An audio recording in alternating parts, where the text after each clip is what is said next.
DC Tyrant. This video is purely for entertainment and does not infringe on copyrights or laws. The rights to the novel and image belong to the original author. We do not claim ownership. Don't like waiting and want to listen to this fanfic in full now? Subscribe to our Patreon, where you'll find the best fanfics. Chapter 26 Slade's Conjecture. On the -4th floor, there is a small command and monitoring room. Each floor has a monitoring command room, which is in charge of a major. Slade, a colonel, is the highest person in charge of the entire underground research institute. Zizzy, a chaotic electronic sound came from the intercom. Slade's face was as hen, and his finger bones pinched the intercom until they turned white. Bamulodi. This alien is indeed, as he intuitively felt, an extremely dangerous beast. He took advantage of Jenna's feelings and didn't hesitate to let us paralyze him just to reduce my vigilance. He didn't hesitate to tell us a lot of scientific and technological knowledge just to understand the psychology of each of us. Jenny, Dean Bori, himself, even General Vic was played around by him. Even though he was paralyzed in a wheelchair, he was still full of confidence, pretending to be calm and just wanted to spend the rest of his life with Jenny. He kept instilling the so-called Kryptonian culture in us, making us accustomed to it. From beginning to end, all he wanted was to bask in the sun, activate his genes, and gain the ability to move. Bang! Slade's eyes burst into anger. His face was livid, and his fist slammed on the table with anger.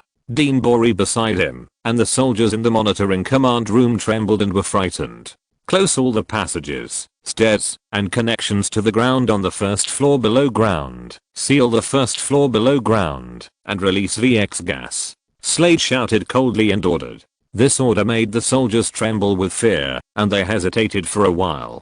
This order was really too terrible. A tablespoon of VX toxin evaporated in the air, enough to kill all the people in 8 streets. If you have seen the movie The Rock, the movie with 20 green glass bowls filled with VX toxin, you will know how terrible this thing is. If this thing is released, everyone in the entire first floor below ground will die. If there is a slight leak in the seal, then the entire underground base, including the military base above, will die. Dean Bori's face changed, and he said in panic, "No, Colonel, we can escape. Let's escape first. Look, Jenny is still there. When Badi comes down from the elevator, we will go up the stairs, and when we go down the stairs, we will go up the elevator. Take Jenny with you. General Vic will not want the results to disappear. There must be genetic potions in the future. No matter how powerful Badi is, we can capture him. The elevator and the stairs are in 2 extreme directions, so Dean Bori's words are very reasonable and logical, which makes people unable to refute. Jenny is indeed not dead, and she is still breathing. The surveillance in the warehouse shows Jenny holding the small red box containing the ring in both hands, as if she is holding a treasure, and curled up miserably and lonely in a pool of blood. On the surveillance side, you can also see that she keeps talking to herself, and tears of blood are flowing from her eyes. Major Larry on the side also looked terrified. "Colonel, there are still many scientists and soldiers on the -1st floor."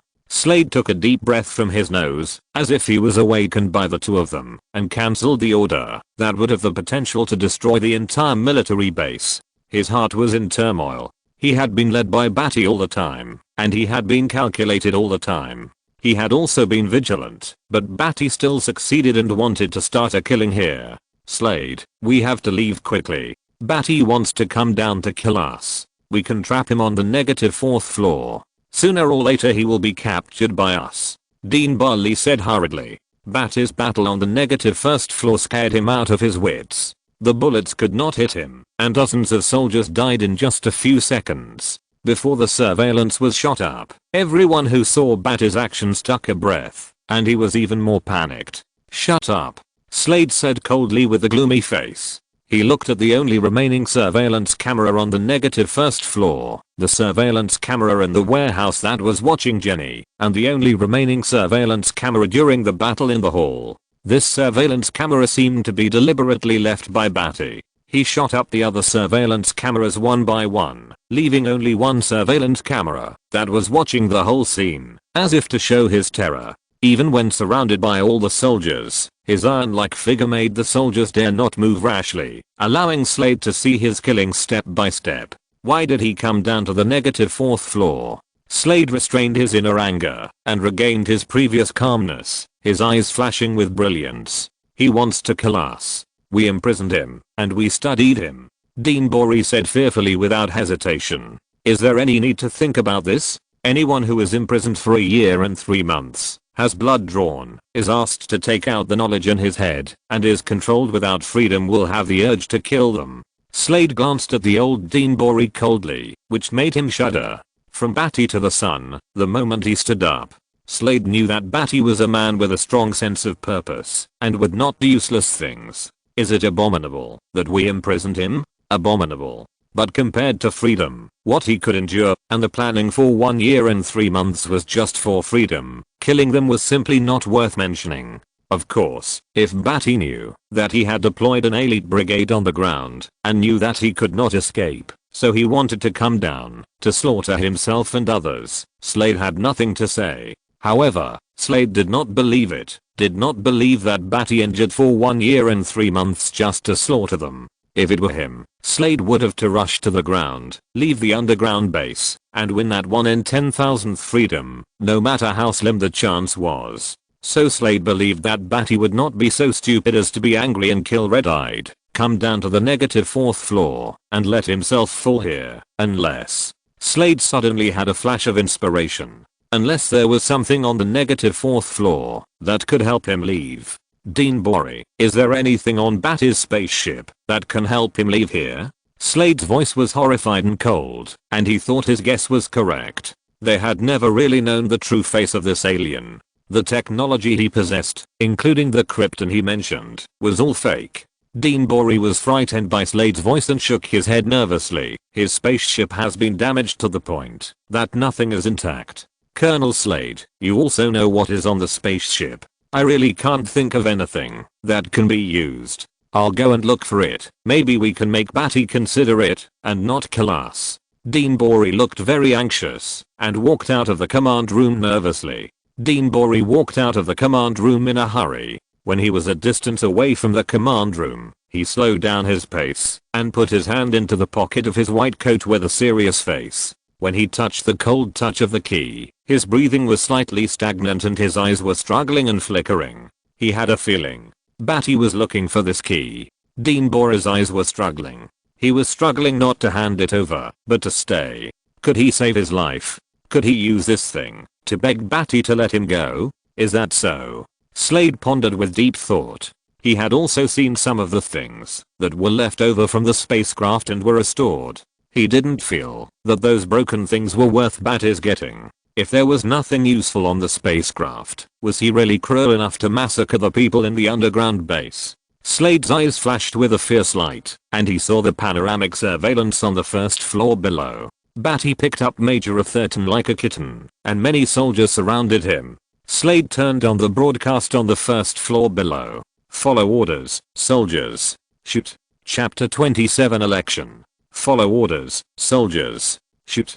Slade's cold and ruthless voice came through the radio. The atmosphere, which was already suppressed to the point of fear, suddenly condensed. The order from a higher level made the soldiers' pupils struggle, but Slade's tone was strong again through the radio.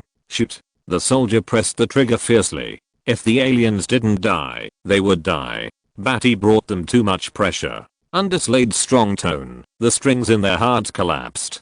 Badi faced the panoramic camera, and a cold and sarcastic smile appeared at the corner of his mouth. Major Atherton, who was clamped by Badi, was even more terrified. The pain Badi brought him had made him feel like dying, and Slade's order made him fall to the bottom. No one wanted to die. The soldiers didn't want to die either, so they took this opportunity to shoot. Major Atherton didn't want to die either, and screamed miserably at the back of his neck being pinched by Badi. No. When he felt his neck loosen, he was already beaten into a hornet's nest by his own soldiers. The bullets made his bones soft. He lay on the ground and died miserably. Badi suddenly burst out with a huge airflow sound. At the moment, when he was surrounded by the circle of bullets, he braved the wind and waves, and cut a violent path among the millions of bullets.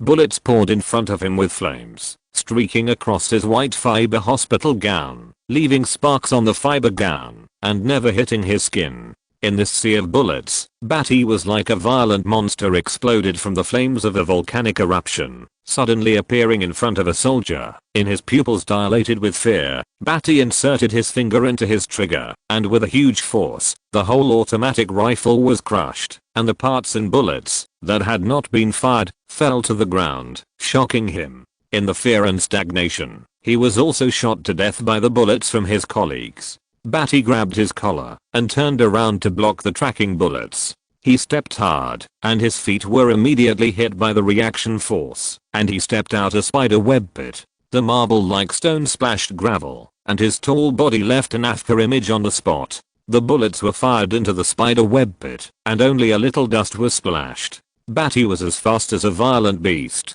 He flashed in front of the nearest soldier, and punched him in the chest. The soldier only felt a black screen in front of his eyes, and his chest suddenly seemed to be hit by a submachine gun. There was a burst of airwaves, and the soldier's chest collapsed. His sternum shattered into slag, and the whole person flew up in the gunfire. Finally, the soldier crashed into a small glass laboratory, breaking the entire glass into white flowers, and the glass fell down with a bang, revealing various instruments and tools in the laboratory. The scene was immediately in chaos. Amid the chaotic gunfire, Badi ran left and right. In the eyes of the soldiers, he dodged the bullets, leaving behind a swift afterimage, and coming in front of him, he slapped his head and turned it 360 degrees, spinning it in a circle and killing him. The soldiers were even more terrified and panicked. This alien was like a demon beast, treating human life as worthless. He could kill people with a casual punch or a slap. Bullets had no effect at all. They completely collapsed. Badi picked up two halves of an M16 automatic rifle while running. His footsteps stepped on the steel wall, and the rifle burst into flames. When the bullets bursting from the muzzle of the soldier's gun were chasing him, he stepped hard and the steel wall collapsed deeply under his step. The steel made an unpleasant sound of bang. Bang bang. Following the flames of his rifle, he stepped on the steel wall and jumped onto the ceiling. He ran upside down on the ceiling like a bat, holding two M6 automatic rifles and spewing flames from the rifles without stopping. The soldier's bullets didn't have time to catch up with him. He stepped on the ceiling again, making it seem to be shaky, and falling to the ground with a bang, making the ground vibrate repeatedly. When Badi fell to the ground, the guns in the hands of the soldiers fell to the ground one after another, and they wailed in pain. At this point, the battlefield was instantly silent, and thick smoke and tragic groans of pain rose. Just now, Slade gave the order to start shooting. Until now, it has only been a total of 25 seconds. All the soldiers have lost the ability to hold the gun. Badi shot their tendons, or shot them to death directly, without breathing. The strong smell of gunpowder brought deep fear to this environment. No matter what they did, the soldiers could not hit Badi. The longer it took, the more they felt the fear penetrate their hearts and lungs. Even their bodies began to tremble when facing Badi. They instinctively trembled for Badi. The terrified soldiers sat on the ground, trembling with fear. They moved their feet and buttocks desperately to move back, trying to get away from Badi. Badi's body was majestic. Under the light, he looked like the god of death, which frightened the soldiers. He frowned and threw down the greasy M16 automatic rifle in his hand. It was the sweat stains left by the soldiers before. Badi tore off the almost rags of white fiber hospital gown. There were many holes on it left by the bullets that Badi had dodged. Some of them still had sparks, which were the bullets that he had just dodged. After wiping his hands with a rag-like white fiber hospital gown, Badi casually threw it aside, revealing a strong muscular body with many scars and knife wounds. Under the light, it looked like a steel giant rising from the ground, which was intimidating. Especially the ruthless look that directly regarded them as animals to be slaughtered, made the soldiers terrified. 63 soldiers, half alive, half dead. In the 25 seconds of fighting just now, 12 people have died, and you still need to die 19 more people. Badi was cold and ruthless. He stepped on the thigh of the soldier who was covering his hand and howling in pain, and broke his thigh. Ah! The soldier was sweating profusely and screamed in pain, which added a bit of horror to the smoke and silence. You are alive. Badi dominated his life with a word. After breaking his leg, he left the soldier's side. The soldier didn't know whether to be thankful or in pain, and pressed his thigh and cried. Badi went to the next soldier and kicked him up like he was sweeping away garbage. The soldier vomited blood in the air and splashed on the door of the warehouse. He fell down, dying. He couldn't hold on and died. 18. Badi said lightly. There are still 18 people who need to die. Everyone was terrified. Cold sweat could not help but flow down their faces and bodies. Some people's crotches were even wet, and they were frightened to incontinence. A soldier angrily raised his pistol with his other hand and shot at him. Badi dodged the bullet and his face was angry. When I dominate your lives, you can only survive if you get my mercy. Badi's face was cold and angry, and his eyes were cold and terrifying. He stepped to dodge the bullet, came to the soldier, grabbed his legs, and pulled with great force. As he wailed, he tore him in half alive. Badi coldly threw the two halves of the soldier's body to the side to prevent the falling internal organs from falling on his body. Even so, some blood still fell on him, giving him a bit of a ferocious and brutal beast look. The atmosphere was suffocating and stagnant. The wounded soldiers didn't even dare to cry out in pain for fear of disturbing the brutal beast. 17. I surrender. Don't kill me. Don't kill me. A soldier shouted for mercy. Badi was very satisfied, nodded, and stepped on a soldier next to him to death. The blood splashed on the face of the soldier begging for mercy, making his face pale. Go kneel in front of the warehouse door. Badi ordered mercilessly. As a result, more than one soldier crawled and knelt in front of the warehouse door. 41 soldiers crawled and knelt in front of the warehouse door with fear on their faces. They knelt together, waiting for Badi's execution in fear. Some of the slower crawlers were already trampled to death by Badi with an expressionless face. There are 41 of you here. I said that only half of the 63 can survive, and only 31 can survive. You elect 10 people to die. If you're listening to this novel on a channel other than Fanfic World, it means they downloaded and uploaded it without effort. We cordially invite you to visit our channel, Mundo Fanfic Novelos. There you'll find the original version of this story and you can explore many other novels of various genres. We're waiting for you to immerse yourself in a world of incredible novels. Chapter 28 Go Down. It was only 3 seconds late. 41 gunshots rang out, and because the M16 only had 30 rounds of bullets, Badi had to change an extra magazine. 41 bullets, each one hit the kneeling soldier's knees, making them howl in pain, and some even cried out loud. No mercy, no expression. Badi glanced at the soldiers in front of him indifferently, and finally his eyes inadvertently swept across the half-open door, and the red figure in the warehouse was curled up on the ground. Badi hoped that Jenny could be treated, so more injured soldiers must be brought to attract the people in the ground base to come to the negative first floor to save their soldiers and scientists, and then see Jenny, and save Jenny as well. Otherwise, these soldiers would not have a chance to survive. Soon, under Badi's horrific behavior, 41 soldiers elected 10 soldiers they thought should die. The first one was a very outstanding soldier. According to what he howled before his death, his deeds and appearance were much better than others. He should not die. He was so outstanding that he should not die. Perhaps because of this, he was pushed out by the soldiers to die. Before he died, he was still howling unwillingly, complaining, and cursing his colleagues who pushed him out to die. The second one was a soldier they hated very much. He was a soldier who was a bit disgusting and annoying. He wanted to cry and lie at Badi's feet. He was willing to lick his shoes and do anything, just hoping not to die. Then, among the outstanding soldiers, they were gradually pushed out by ordinary soldiers and killed by Badi one by one. The scene was ugly and disgusting. Human nature is such a thing. With a sound of clang, snap, Badi threw the M16 automatic rifle in front of them. His eyes looked down at the 31 soldiers, who were crying and in pain. They had lost the human heart. Pushing their colleagues out to die with their own hands will always be their nightmare. In order to survive, you live. After saying this coldly, Badi's tall body turned around and left. M16 automatic rifles were in front of them. Badi's strong back was gradually moving away. The soldiers no longer had the courage to pick up their guns and shoot at that back. They didn't know whether it was guilt or pain, but they cried even louder and more desperately. Badi walked to Major Atherton's side. He had been riddled with bullets and blood was all over the floor. Fortunately, one of his hands was not seriously injured, and his palm prints could still be clearly seen. Badi grabbed his hand and dragged his body up, making a bloody path to the elevator. He opened the elevator door that could only be opened by pressing his palm prints. Beep. Major Atherton, pass. The electronic sound sounded. Badi threw Major Atherton's body down, and the elevator door gradually rose from the 4th floor below ground until it reached the 1st floor below ground.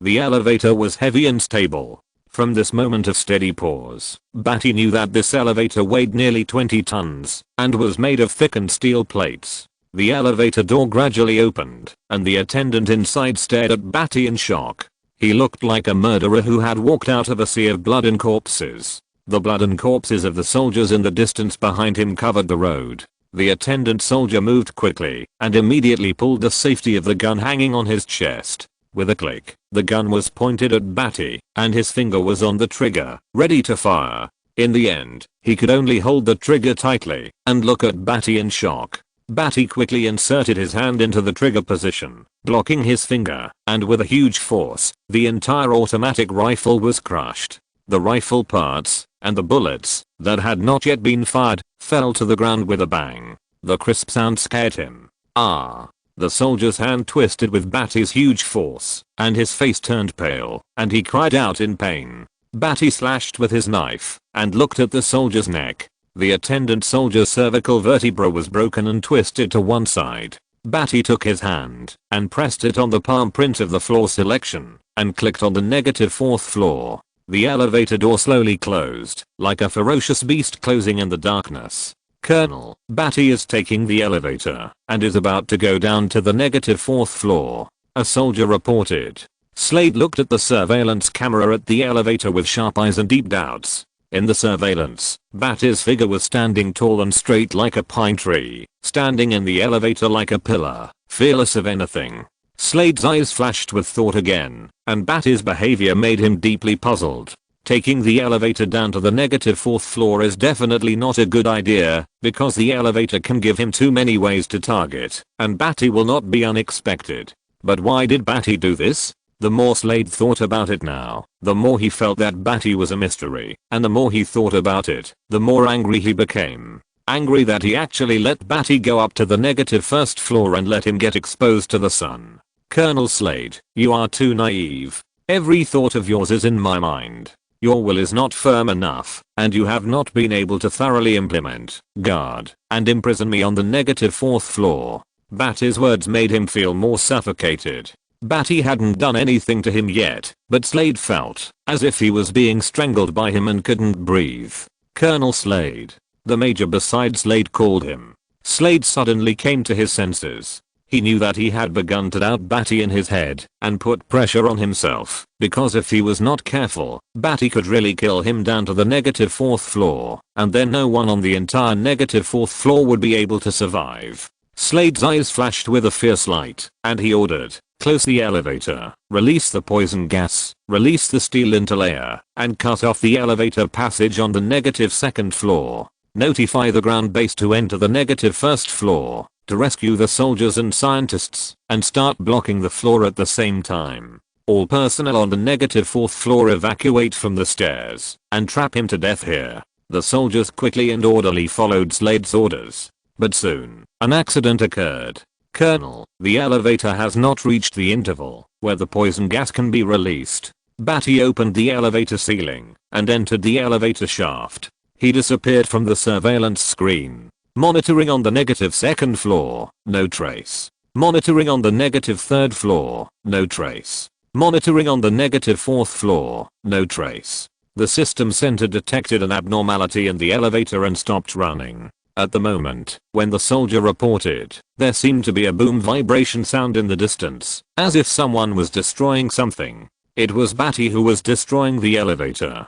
Slade's eyes were bloodshot, his fists were clenched, and his knuckles were white. This time, he still didn't guess what Badi wanted to do. Colonel, Badi appeared at the elevator in trance on the -3rd floor. a soldier reported nervously, seeing Badi tear a hole in the steel of the elevator, in trance with brute force, which made his mouth dry. Slade took a breath of cold air. This time he knew what Badi was going to do. There are only two passages in this underground base, the elevator and the stairs. Destroy the elevator, and then go down the stairs from the basement level 3 to the basement level 4. There is no way to leave the basement level 4. No one can escape from the basement level 4. All the people on the basement level 4 have become trapped in his jar. Slade took a deep breath, his eyes flashing with murderous intent. Prepare for battle. Chapter 29. On the -4th floor, there is a small ordnance department. To prevent any accidents, the ordnance warehouse setup can equip hundreds of people. But no one thought that it would be really used. Here are all the soldiers on the -4th floor, nearly 90 elite soldiers, who are quickly equipped and ready to fight an asymmetric war. The sound of soldiers coming and going non-stop. The sound of swishing and pulling the safety is endless. The soldiers are ready to go and hurriedly pack up their equipment. This is impossible. The staircase door uses a double layer of 10 cm composite alloy steel, a total of 20 cm thick alloy steel door, let alone has 10 tons of force. Even if it is 20 tons of force, it is impossible to force it open. Dean Barley said in disbelief. Badi has destroyed the elevator. They have no way to escape to the sky. The only way to get out is to defeat Badi on the stairs. What Dean Barley wants more is to stay on the -4th floor, waiting for the ground troops to advance step by step and pile up Badi to death, so that they can safely survive this disaster without going out. Slade inserted the camouflage-colored advancer saber into the belt behind him. The Desert Eagle, which was just developed in 1981, was a powerful firearm that he loved. Putting the Desert Eagle and the advancer saber in a convenient position, Slade looked at the many standard firearms in front of him, including the M9 pistol, the M16 automatic rifle, the M4 carbine, the RPG-7 rocket launcher, and the MK grenade. Slade suddenly felt that the hot weapons here might not be able to kill Badi. He glanced at the many firearms and found a Japanese samurai sword deep in the firearms that attracted his attention. With a thought in his mind, he pinned the samurai sword behind his back. At the same time, he took out an M4 carbine from the gun warehouse, stuffed it into the arms of Dean Barley, and said coldly, "Dean Barley, no matter how strong the steel alloy door of the staircase is, it can only lock a few places. I believe that Badi will always find a way to open it. If you don't believe it, you can hide in the command room and watch how he kills the people on the -3rd floor and comes to the -4th floor." Dean Barley kept silent, and a bad thought flashed through his mind. He subconsciously took the M4 carbine. But with his own shooting skills, how could he hit Badi? Even if he stood still, I'm afraid his hands would shake and miss. Dean Barley didn't believe that Badi could blow up nearly 20 centimeters of composite alloy steel if he stayed here. How could a creature break through 20 centimeters of alloy steel? Dean Barley came to the monitoring command room with an M4 carbine in his arms, feeling uneasy. In the blink of an eye, Badi's body flashed across the monitor like a devil. On the -3rd floor, Badi had no intention of holding back to save lives. On the -1st floor, because of Jenna's existence, he was able to keep a few alive until others came to rescue her. On the -3rd floor, he was completely a ferocious beast. In a flash of his figure, he could knock people away with one punch, and bullets could not track his figure at all. The entire -3rd floor was a sea of blood and corpses in just 1 minute. All the researchers and soldiers were dead. Even if they were hiding in a secret place, Badi would pull them out, based on their breathing and heartbeats, and send them to the west. Seeing the soldiers on the surveillance being brutally beaten away by Badi, his fist hitting the chest, pressing the eyeballs to fall out, and splashing on the surveillance, Dean Barley was so scared that his face turned pale and his legs were sore. When he saw Badi enter a chemical laboratory and then come out, holding a test tube of dark yellow liquid and smashing it at the electronic lock he designed, a large hole was corroded near the steel of the entire electronic lock. This is impossible. Dean Barley's eyes went dark, and he almost fainted. Composite alloy steel cannot be corroded even by the strongest corrosive chemicals, but the chemicals produced by Badi in the chemical laboratory corroded his carefully designed electronic lock. Dean Barley was so angry that he wanted to spit blood. If you use software programming to open the electronic lock, Dean Barley would feel ashamed of his inferior skills and admire the alien technology for being ahead of the Earth for many years. Now that Badi has easily used chemicals to make a hole, Dean Barley's heart is complicated and tangled. However, in his complicated mood, Dean Barley also knows that Badi is a beast that really wants to kill the people who study and imprison him. Once the fear of death arises, he will run for his life without choosing a way. Dean Barley hurriedly muttered something, turned around a few times, ran out of the command room, went to Jenny's laboratory, and hid the tube of genetic serum first. Then he hid the key in another place, holding the M4 carbine, still panicking in his heart, hoping that Badi would see him and let him go, because he knew the whereabouts of the two things. Badi straightened his collar, straightened his shoulders, and his clothes rubbed against his skin like sand. The camouflage uniform made him look particularly tough and handsome. The deep scar made him look cruel and tyrannical. When he passed by the changing room on this floor, he found some clothes suitable for the time, so he changed into a camouflage uniform. There was no life on the negative third floor except him. He had an M9 pistol, a camouflage saber, and several magazines on his belt. He held the standard M16 automatic rifle in his left hand. The stench of corroded steel turned into light smoke and Badi frowned slightly. He had a super sense of smell. This corrosive chemical, which was stronger than aqua regia, made him feel uncomfortable.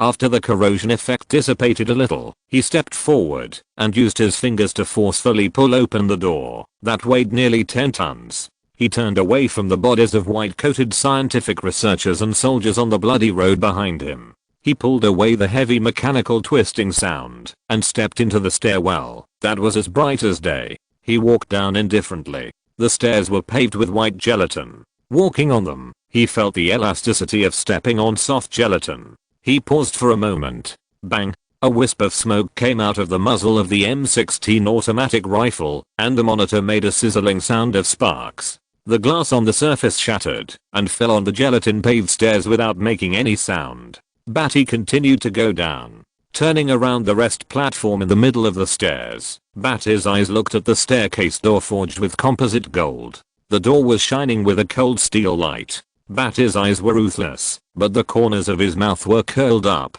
He could already hear the strong heartbeat transmitted into his ears when he stood on the staircase platform. There were 90 soldiers holding guns on the other side of the door waiting for him to go out. Chapter 30 Trap. Negative 4th floor. At the staircase entrance, the clean cold air from the air conditioner made the place a little quiet. Everyone wore a gas mask, tried to slow down their breathing, and stared at the staircase door, which was nearly 20 centimeters thick. 90 soldiers were divided into 18 teams by Slade, crisscrossing to cover each other. Some teams had hidden traps waiting for Badi to get close to solve the traps. Even with full preparation, Slade still didn't feel a chance of winning. It came from his intuition that Badi was too dangerous. This danger did not refer to his strength, but Badi's experience and rich experience made him afraid. Even though Slade had come all the way from the Vietnam War and mastered all the gun technology and combat techniques, he could defeat several teams of encirclement and suppression on the battlefield alone and wipe them out.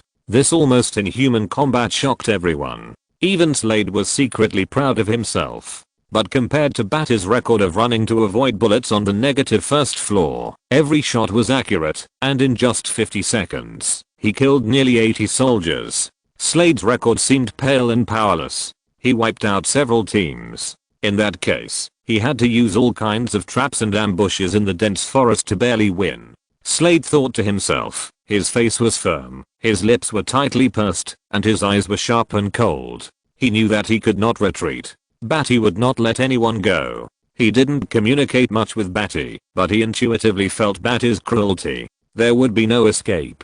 He had to fight to the death. Slade bit his teeth, and his eyes flashed with murderous intent. Either he died, or the entire negative 4th floor was wiped out. The air conditioner made it slightly cold and quiet here, as if you could see the cold air floating in the air. Suddenly, a subtle sound of steel colliding came from the stairwell. Slade and the soldiers were startled, and the guns in their hands could not help but tighten. Badi took out a dark yellow test tube of liquid from his left chest pocket and threw it to the password input of the steel door. The test tube was smashed by Badi, and the crisp sound of glass mixed with dark yellow liquid splashed onto the composite gold steel door. Zizzy. A deep and cold smell of corroded steel, with an oxidized smell, spread out and floated towards the stairs. The strong smell of corrosion made Badi's nose uncomfortable. He put the back of his fist under his nose, stepped back a few steps, and squinted his eyes to look at the steel door. The steel door was like a piece of paper burned from the middle. The bubble corrosion quickly formed a hole, and the circuit electronics inside were completely corroded. In just 4 or 5 seconds, a large elliptical hole with a radius of more than 20 centimeters appeared. The corroded steel lava flowed down like bubbles, which looked very shocking. Badi's supervision saw through the slightly rising smoke of oxidized smell and saw that there were fully equipped soldiers wearing gas masks waiting for him outside the door. Without hesitation, the moment he saw them, Badi's reaction speed was extremely fast, and he fired 2 consecutive bursts of shots from the M16 automatic rifle in his hand. The bullet passed through the large hole in the corrosion. In Badi's sight, the bullet left 2 sonic booms and hit the heads of the 2 soldiers wearing gas masks, blowing them up. N16. Slade's reaction was not slow. He shouted, almost as soon as the hole appeared in the composite gold steel door, but it was still not as fast as Badi's super senses, nor as fast as the bullet. The instant death of the 2 soldiers made Slade's eyes narrow. An RPG missile was fired into the large hole in the steel, with a roaring tail flame carrying black smoke, obviously not intending to let Badi out. Badi could tell the trajectory of this missile just by the sound. The speed of the RPG portable missile was not fast, and it appeared at the entrance of the hole as expected. Bang. Badi's face was indifferent. He held the M16 automatic rifle in his hand. He raised it slightly, seemingly nonchalantly, and the bullet shot directly at the RPG portable missile. Another bang sound. After a soft explosion, the missile did not explode with a flame or heat wave, but was hit by a bullet, and with a bang, billowing green smoke spread out. Chemical weapons. Poison gas. Badi's face was slightly stern. He was not sure about the effect of the poison mist on him. But just as the green poison mist quickly surged along the stairs to his feet, Badi's mind flashed back to the soldier wearing a gas mask through the large corroded hole, and the skin on his hands was still exposed. This obviously proved that the poison mist would not take effect after skin contact. Do you need to breathe poisonous gas to be poisoned? Badi thought about it slightly in his mind. Just holding his breath, his strong lung capacity was enough for him to hold his breath for half an hour. He pulled out the 2 smoke bombs hanging on his belt behind him and threw them out of the large corroded hole. He was just when the green poison mist rose to his feet. Holding his breath, he exerted force violently and stepped on the soft rubber elastic board with 3 or 2 steps to make it concave, using the impact force of the downward momentum. Bang! A loud noise suddenly sounded, and the nearly 10-ton door was kicked crooked by Badi. The powerful sound of force filled the area, and the cold air and green poisonous gas in the air, as well as the smoke from the smoke bombs, all shook slightly and seemed to stagnate. A tall figure rose from the ground in the thick fog with the unpleasant sound of steel in the background, as if he was going to reach the sky. The aura revealed by Badi's figure was indeed powerful enough to shock people. R8. Slade's heart tightened slightly, and then he shouted the command, the combat restrictions he carefully configured for Badi. After Slade shouted, he took the initiative to jump to the side, and a bullet actually grazed his cheek, leaving a line of blood, and he narrowly avoided it. If it was a second later, he would have been shot in the head. Slade's pupils shrank, and cold sweat suddenly appeared on his back. When he watched Badi fighting on the negative first floor, he guessed that Badi had the ability to identify the position by sound, but he didn't expect it to be so accurate. He almost died under his gun. Badi was slightly surprised that his shot was avoided by someone. He obviously didn't expect Slade to have such an excellent fighting sense. Just when Badi wanted to chase and shoot again, dozens of big cannon barrels as thick as thighs appeared in the hands of soldiers and shot at Badi's figure in the thick fog. The sound of bang bang bang bang bang bang rang out continuously. Dozens of big cannon barrels shot out huge metal iron nets, covering Badi's figure in all directions of 30 to 60 degrees without any dead angle. Bati's super hearing was activated, and he immediately felt that the world seemed to be surrounded and covered. There was no gap. There were too many iron nets. His eyes flashed slightly, and his tall figure ran quickly, pulling up a whirlwind of smoke, and in an instant he ran to a place where there were fewer metal iron nets. He stretched out his hand to meet the metal iron net, grabbed it, and swung his hand like throwing clothes, spinning and rolling up the metal iron net. Suddenly, Bati's face changed, and a strong electric blue light spread from the metal iron net, paralyzing his body. Slade fell to the ground, and seeing Badi fall into his trap, he shouted angrily, "Fire!" Chapter 31 Ants. Badi let out a deep groan from his throat, gnashing his teeth, cracking his pupils, and bloodshot eyes. The deep scar on his face began to wriggle, and his hideous face looked like an angry giant emerging from lava.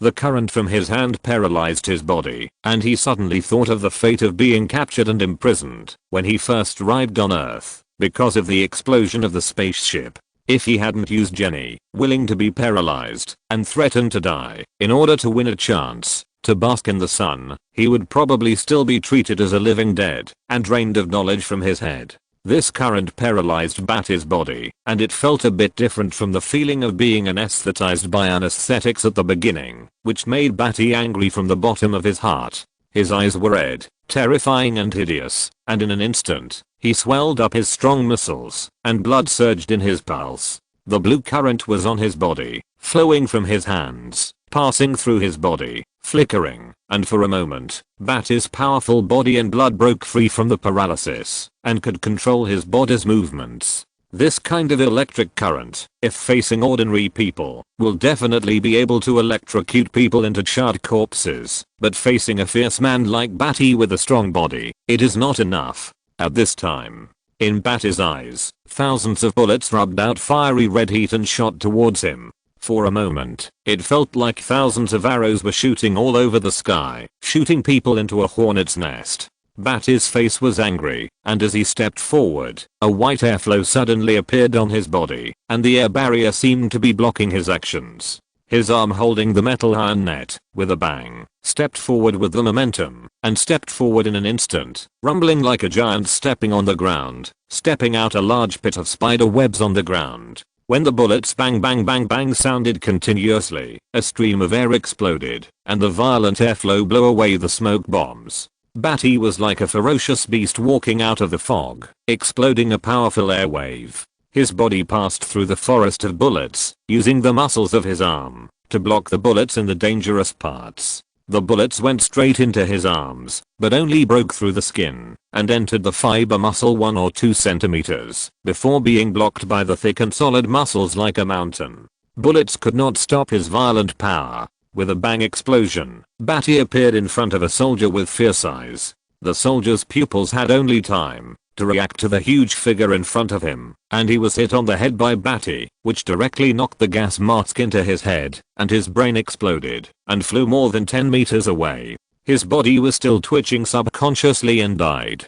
The metal net was like a blanket before his death, covering half of his body, leaving only the head that was beaten into a ball. The sound of bullets suddenly stopped. Slade, who fell to the ground, and the bodies of a group of soldiers were stiff and paused for a moment. The smell of gunpowder rose from everyone's gun and spread instantly. Bati's right arm shook, and the bullets, that were like sesame seeds plugging his pores, fell down one after another. The crisp sound of falling shocked them. With the naked eye, the holes drilled by the bullets were 1 or 2 centimeters deep.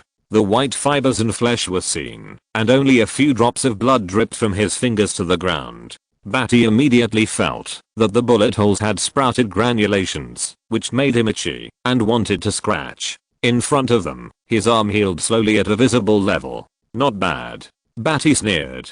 He didn't expect that. Although he didn't have a strong steel body like Superman, bullets still couldn't hurt him. At the moment the bullet drilled into his arm, Badi clearly felt the burning kinetic energy generated by the bullet's rotation, but his own cells had a force field. When attacked from the outside, the cells in his arm naturally released the force field. Each cell mixed and then combined into blood. When they were combined into muscles, the bullet's kinetic energy was worn away by his own muscles. He originally thought that it was because of his genetic problems that he was weaker than the average Kryptonian, so he had never dared to take the bullet head on to avoid getting hurt. Now that he looked at it this way, he was indeed weaker than the average Kryptonian. But even so, these guns could not hurt him. This was interesting. Seeing Badi's arm blocking the bullet and completely healing himself in front of them, the smell of gunpowder in this space was so strong that it was terrifying and suffocating. It turns out that the damage caused by bullets to me is not as great as I thought. I underestimated myself too much. Badi laughed so hard that his mouth was abnormally wide and crazy. He suddenly threw the M16 automatic rifle, M8 pistol, and some magazines to the ground. He finally understood the battle of the Kryptonians.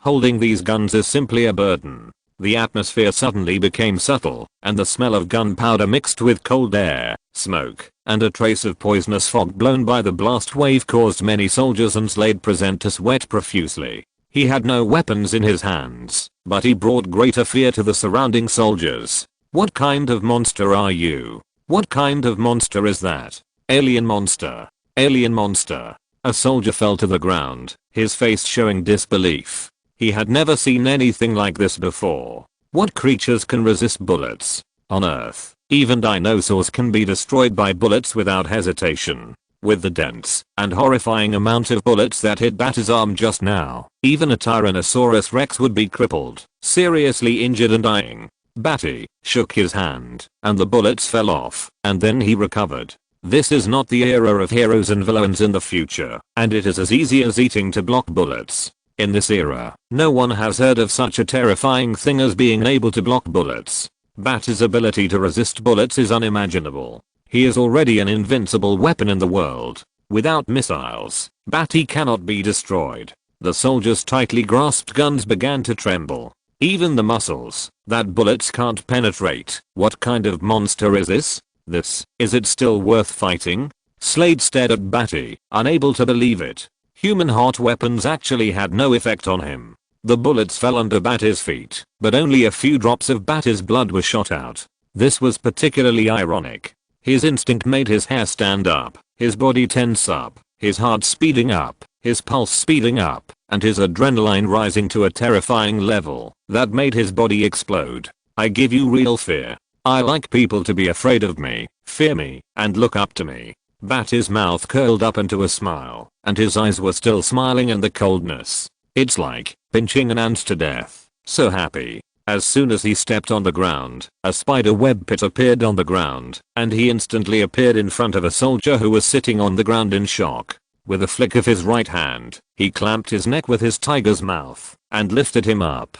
Devil. In the horrified eyes of the crowd, the light shone from behind the desperate soldier, who was lifted up. The shadow covered Badi's face, and he could vaguely see Badi's extremely cruel smile, revealing his white and neat teeth. His demon-like figure was tall and shaking the sky. He grabbed the soldier's neck with one hand, raised it high, and squeezed it hard. Chapter 32 Slade. The faint smell of air conditioning, mixed with the thick smoke, filled everyone's sense of smell in the space, making people suffocate. The incandescent light illuminated the soldiers who were stunned for a moment, looking up at the giant Badi with bulging eyes in horror. Badi stood tall, holding up the soldiers with one hand, smiling like a devil with a tyrannical look. Under the light, the picture was frozen at this moment. He was a terrifying demon king rising from the ground. Ah! The scene changed from static to dynamic. The terrified soldiers bulged their eyes and subconsciously screamed in fear. Countless gunshots rang out in this suffocating space. The bullets were fired at once and appeared in front of Badi. Badi grinned, no longer using the dead soldiers' bodies to resist, but raised his chest and stretched out his arms, allowing the thousands of bullets to pour down. Each bullet was like a needle, slightly pricking his nerves and making him feel his own existence. Badi's mouth opened unusually wide with teeth showing. His eyes were cold with a crazy smile. Badi stepped forward again, facing the bullets that were shot at him with fear. He stretched out his hand to fight back, and several bullets shot into his palm, as if he was pierced by several needles. It didn't hurt much. It was not a bother at all. It just happened to trigger Badi's bloody madness that he hadn't had for a long time, and made his blood boil for a moment. The ground cracked more seriously than any other time before, and spider web pits suddenly appeared on the ground. The slightest dust was raised by his step.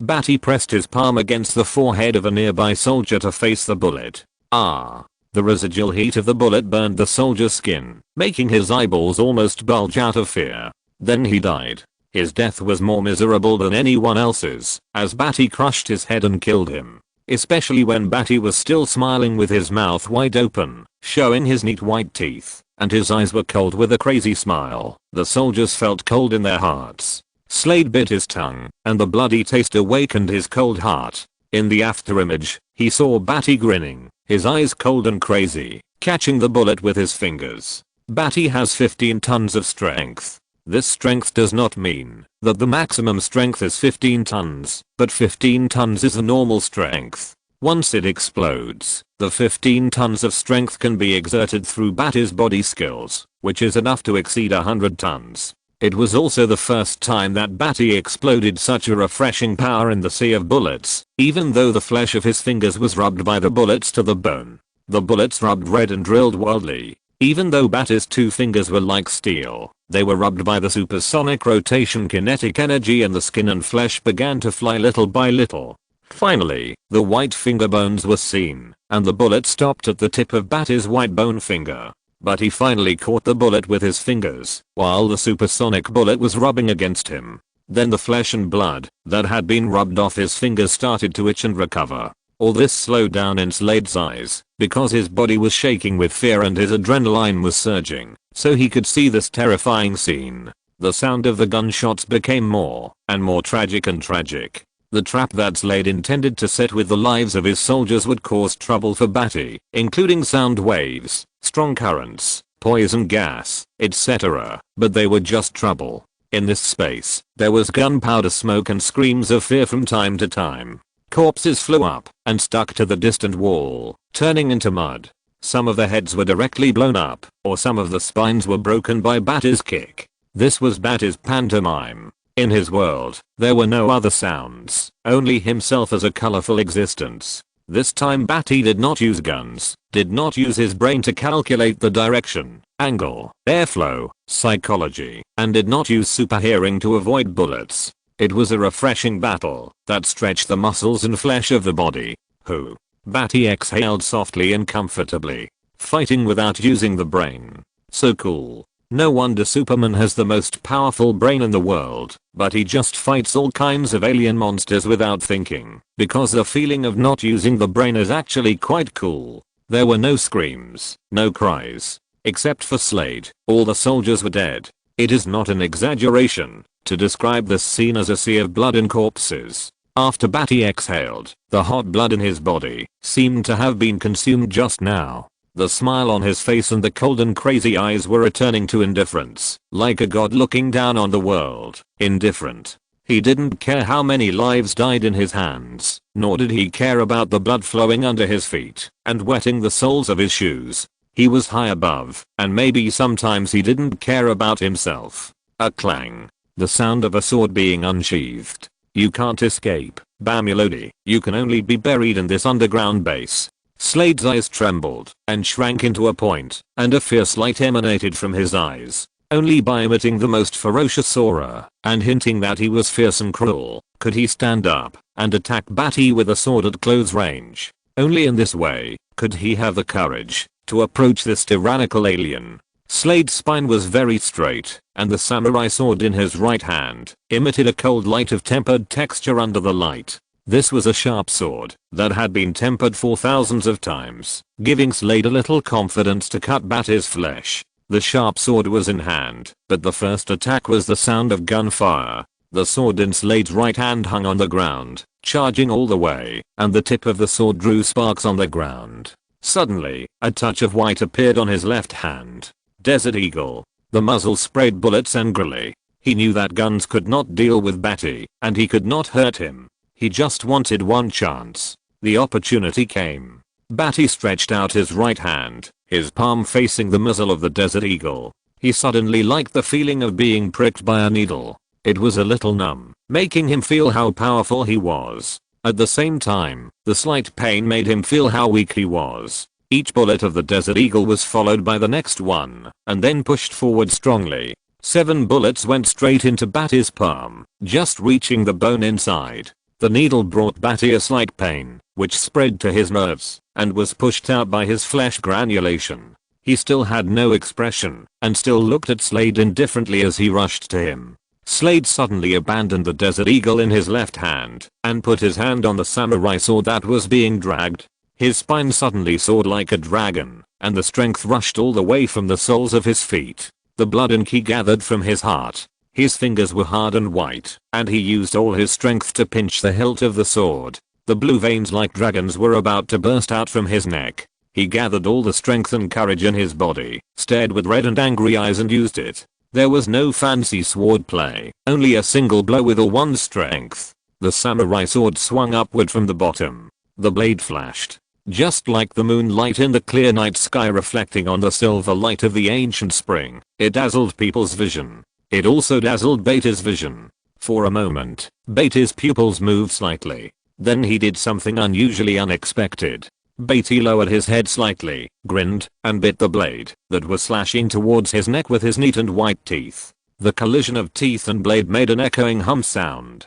Slade's face was red with anger. He clenched his teeth, and his arms and neck were so strong that large blue veins appeared, which was extremely scary. Seeing Badi biting the blade, his eyes that were protruding from the excessive force were widened abnormally. Chapter 33 Soldier Slade dies. The scene was a bit weird. Slade's face turned red, veins on his neck were like dragons, and his finger bones were white from exertion. He used all his strength, but couldn't swing the blade even a little bit. Badi bit the blade, like biting a lollipop, and looked at Slade coldly. Since entering this underground research base, the trouble Slade brought him was so difficult that he almost couldn't get sun. Subconsciously, he had to paralyze himself to get out of the white room, and he was on guard everywhere. Slade could say that he would not lose to any human. But in the end, Badi was still one step ahead, and took advantage of his shortcomings. Slade's shortcoming was that he was just a dog of General Vic, and needed to act according to General Vic's wishes. Suddenly, Slade's blushing face weakened, and a camouflage-colored advancer saber appeared in his hand, stabbing straight at Badi's chest. Badi glanced at him lightly, and patted his hand. Slade once again used all his strength and trickery to create the advancer's saber that could avoid Badi's sight, but Badi slapped it to the ground. Slade's wrist was bent downwards with a strange click. Badi had broken his wrist. Badi then pushed him in the chest with a cold palm. Puff. Slade's sternum collapsed immediately, his internal organs shattered, and he spat out a large mouthful of blood. He was like being hit head on by a train, spitting blood all the way to form a blood mist, flying backwards and hitting the steel wall, and finally sliding down to the ground, lying on the ground, his face in pain, staring at Badi with bloodshot eyes. Badi threw the samurai sword he was biting aside, and looked at Slade with a little surprise. Slade was hit by his palm, but he was only seriously injured and not dead. This was really surprising. Badi's current strength, just using half of his strength, without any skills, no one can withstand it. Just now, he had used nearly 70% of his strength, but Slade didn't die immediately. He was the strongest human body. Being able to train to this level was already very abnormal from a human perspective. Of course, in the future, there will also be a guy dressed as a bat who will train the human body to the limit of the limit. If the situation is not suitable, I really want to take you as my subordinate. You are undoubtedly an outstanding person, Badi said with a slight sigh. Slade is indeed a very outstanding subordinate. If there is such a subordinate, he will surely help him conquer the planet and deal with many things in the future. But it is a pity that such a talent will die in his own hands. Slade gritted his teeth and endured the pain from the shattered internal organs in the collapsed sternum. His cornea turned blood red, and he stared with his eyes, which was very ferocious. What on earth? Can the negative fourth floor help you leave here? Slade's teeth were full of blood and his throat was hoarse. Now every time he spoke, he felt a huge pain in his chest, and was in great pain. Badi was slightly awed and admired in his heart. Slade was indeed an outstanding person. He knew that he did not simply want to massacre the Underground Research Institute, but there was something on the negative fourth floor that could help him break through the blockade of the Ground Army. Badi did not do things well enough. Even when facing a dead person, he did not think of telling his true behavior. "No, I just want to kill you," Badi said calmly, "so, you should go on the road." After that, Badi pulled out the camouflage saber from his waist. Slade stared at Badi with bloodshot eyes, not believing what he said. Suddenly, he subconsciously tilted his head, based on his intuition. A green knife light flashed across the space. Slade tilted his head, but still could not avoid the knife light. The camouflage saber pierced his right eye, causing him to scream in pain. There was no pain-nerve connection in the eyeball. Slade's pain was psychological, and the tilt of his head affected the internal injuries in his chest and shattered internal organs, making him suffer unbearably. Badi was slightly stunned. Obviously, he did not expect Slade's will to survive to be so strong, and he subconsciously avoided the flying knife. If you were not someone else's dog and there were rules restricting you, I'm afraid even I would be wary of you. Badi walked up to Slade, grabbed Slade's hand, and dragged him forward. There were 2 more areas on the -4th floor, and his palm prints were needed to open the doors. Slade was dragged by Badi, and his chest ribs were dislocated and directly inserted into his internal organs. His will was strong enough, and he gritted his teeth tightly without making a sound. "You can't escape. You will be buried in this underground base, dissected, used, and every inch of your body will be studied." Cough. Slade spat out a large mouthful of blood, gritted his teeth unwillingly, and waves of pain attacked his head. Excessive blood loss made him dizzy, and he could only threaten with a few words. "HMM." Badi snorted twice, and nodded in agreement. After all, there is no need to talk so much when a dying person is dying. After leaving Slade's bloody palm on the door and opening the doors of 2 areas, Badi picked up Slade, who was no longer useful, and smashed him against the wall. Bang. Slade's body smashed against the cold steel wall, splashing a lot of blood. He was already drowsy and unconscious, and his head hung on the ground. The blood-stained military uniform on his body was bloody and cruel. So far, Slade, as a soldier, has reached his final journey and composed a heroic and tragic song. Badi paused slightly, and his super hearing heard the sound of his heart gradually weakening. Finally, thump. He finally found his target and found Dean Borey in his office. By the way, on the way Badi passed, he met many scientific researchers in white coats who were shot dead by Badi one by one. Badi was too lazy to deal with these unarmed scientific researchers with his hands. The gunshots came to the door of the office along with the sound of his footsteps. Badi opened the door and closed it politely to prevent the bloody smell from outside from coming in.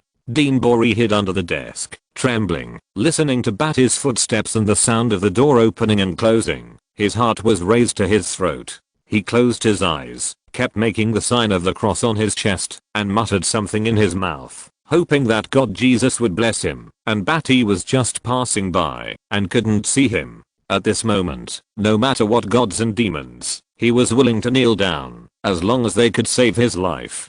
Badi pulled out a chair, put the pistol that smelled of gunpowder on the desk, and knocked on the desk with his hand. "Come out, Dean Borey." Chapter 34. Dean Borey.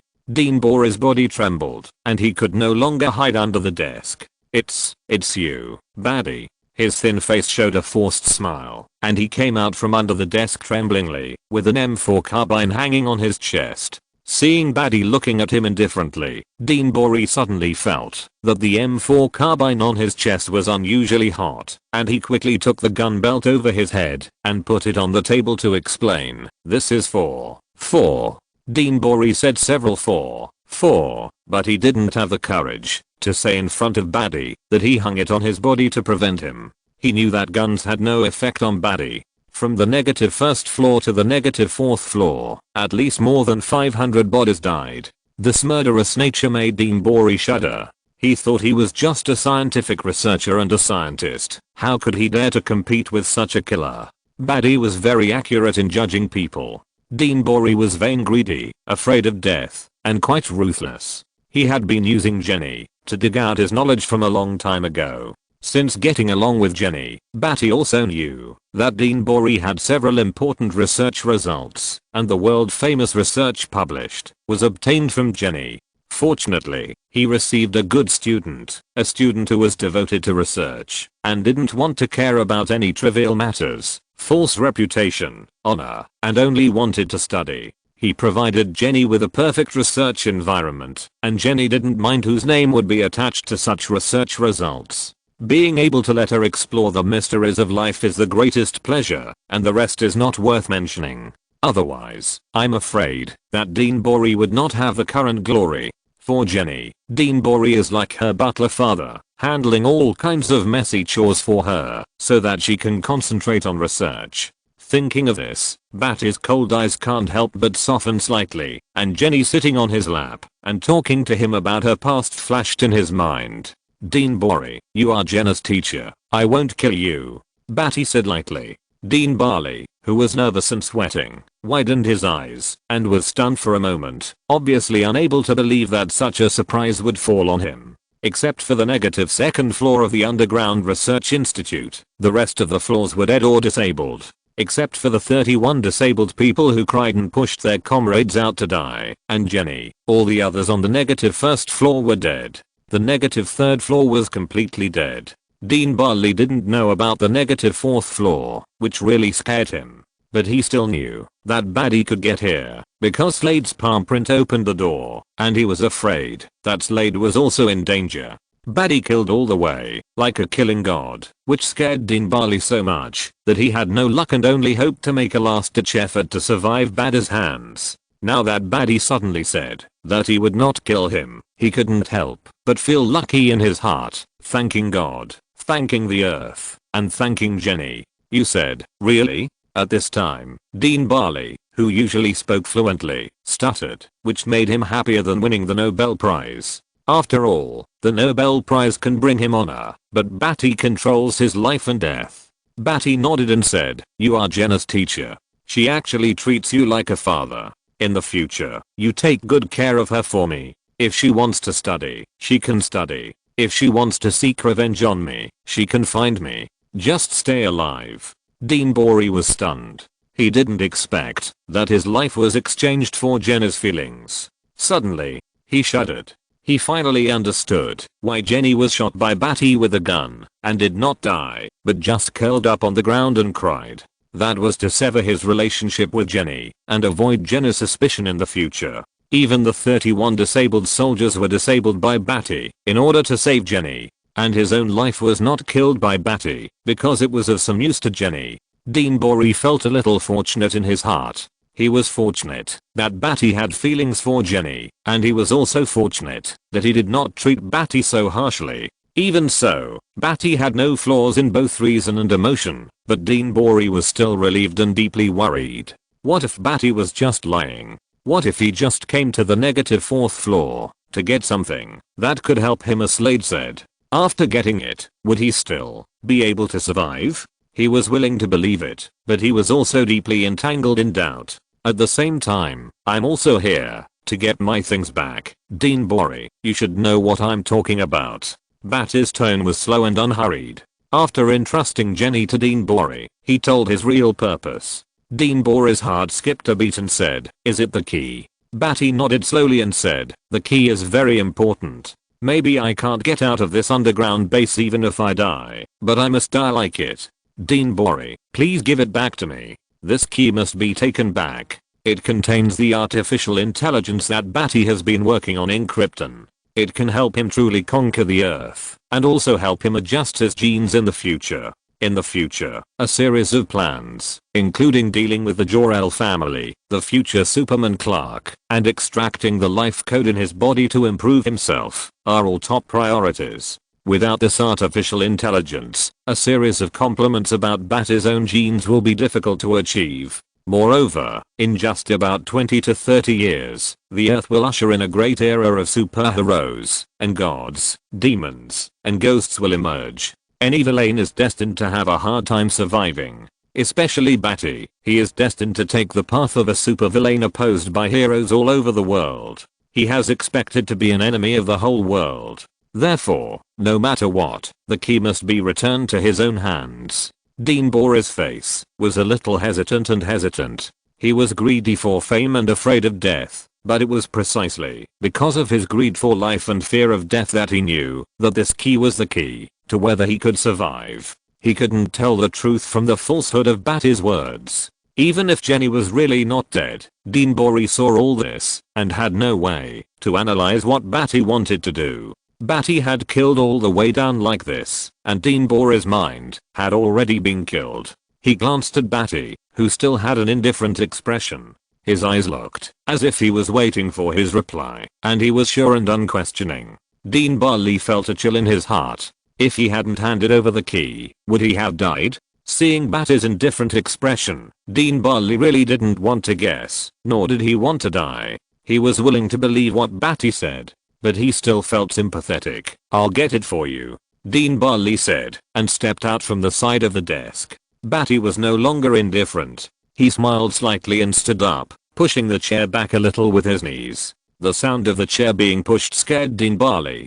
Dean Bali's body trembled slightly. He thought Badi was going to do something. Seeing that Badi seemed to just want to follow him to get the key, his heart relaxed slightly, but it was still tight. He put his hands in the pockets on both sides of his white coat, clenched his fists tightly, and couldn't help but said, "Sit here for a while, I'll get it for you." When he said this, his heart was in his throat. Dean Bali suppressed his fright and heartbeat that wanted to jump away from Badi. His body was stiff, and he couldn't help but think darkly, if he really doesn't want to kill me, I will find the key and give it to him. If I die, there is no way to get the key. The underground laboratory is not big or small. It is not easy to hide a cylinder that is smaller than the little finger. It takes time to dig 3 feet underground. Especially when Badi doesn't have perspective, it is even more difficult to find. Okay. Badi smiled slightly, pulled the chair again and sat down. Dean Bali breathed a sigh of relief, and the fists in his pockets loosened. When he opened the office door, he found that his palms were wet. If you're listening to this novel on a channel other than Fanfic World, it means they downloaded and uploaded it without effort. We cordially invite you to visit our channel, Mundo Fanfic Novelos. There you'll find the original version of this story and you can explore many other novels of various genres. We're waiting for you to immerse yourself in a world of incredible novels. Chapter 35. What Badi said must be true, and he will not die. Dean Bali closed the office door and slowly exhaled a deep breath of suppressed fear from his throat. He was afraid of death. People are very fragile. If they die, they will have nothing. Now he is alive. He has everything: fame, money, and when others talk about him, they will show admiration. When they talk about his Nobel Prize in biology and his various contributions to biological disciplines, the expressions of admiration and worship make people feel dizzy. Although most of it was Jenna's research, he was the one who enjoyed the honor. That's enough. The office door was closed, as if it was a world closed, isolating death. Of course, this was an illusion. Dean Bali's thin face was very tight, his teeth were clenched tightly, his pupils were scattered and focused, and he was in a struggle of thoughts. Until he started to walk, he smelled a strong smell of blood at the tip of his nose, and saw Wendy, a middle-aged woman in front of him, with a bullet hole in her forehead, and falling to the ground with a terrified look in her eyes. She was the person who died closest to the office. Although Dean Bali was hiding under the desk with his head in his arms at the time, he could still hear Wendy's desperate screams outside. "No, you can't kill me. Jenny and I are good friends. Jenny even asked me to attend her wedding. No. The first time you saw my expression when I spoke, you were doomed to die." Dean Bori heard it clearly under his desk when Badi said this. The first time Badi spoke, he was talking to Jenny. The expression and psychological state of the middle-aged woman Wendy showed that Badi was not regarded as an intelligent life, but just as a biological sample, similar to a frog for research. Badi has always collected the expressions of people around him and memorized them deeply in his mind. How could he let anyone go? In chapter 7, there are very few words to describe it. Dean Bori's paws shuddered all over his body. When he saw Wendy, he couldn't help but think of Badi's indifferent face and shooting Wendy without caring. His leather shoes stepped on the blood flowing on the ground. The more he walked, the stronger the smell of blood on the tip of his nose became. The more he saw his colleagues who had always died on the road, the blood stained the ground red. This cruel scene made Dean Bori terrified. He had dissected human bodies and had no reaction to corpses in the past. Now seeing familiar people lying on the ground one by one, with red and white liquid flowing out of the bullet holes on their foreheads and terrified eyes, it seemed as if he saw his own fate, making his heartbeat suffocated. Walking out of the office, there were corpses along the way. This underground research institute of white cold steel seemed to have only the old Dean Barley.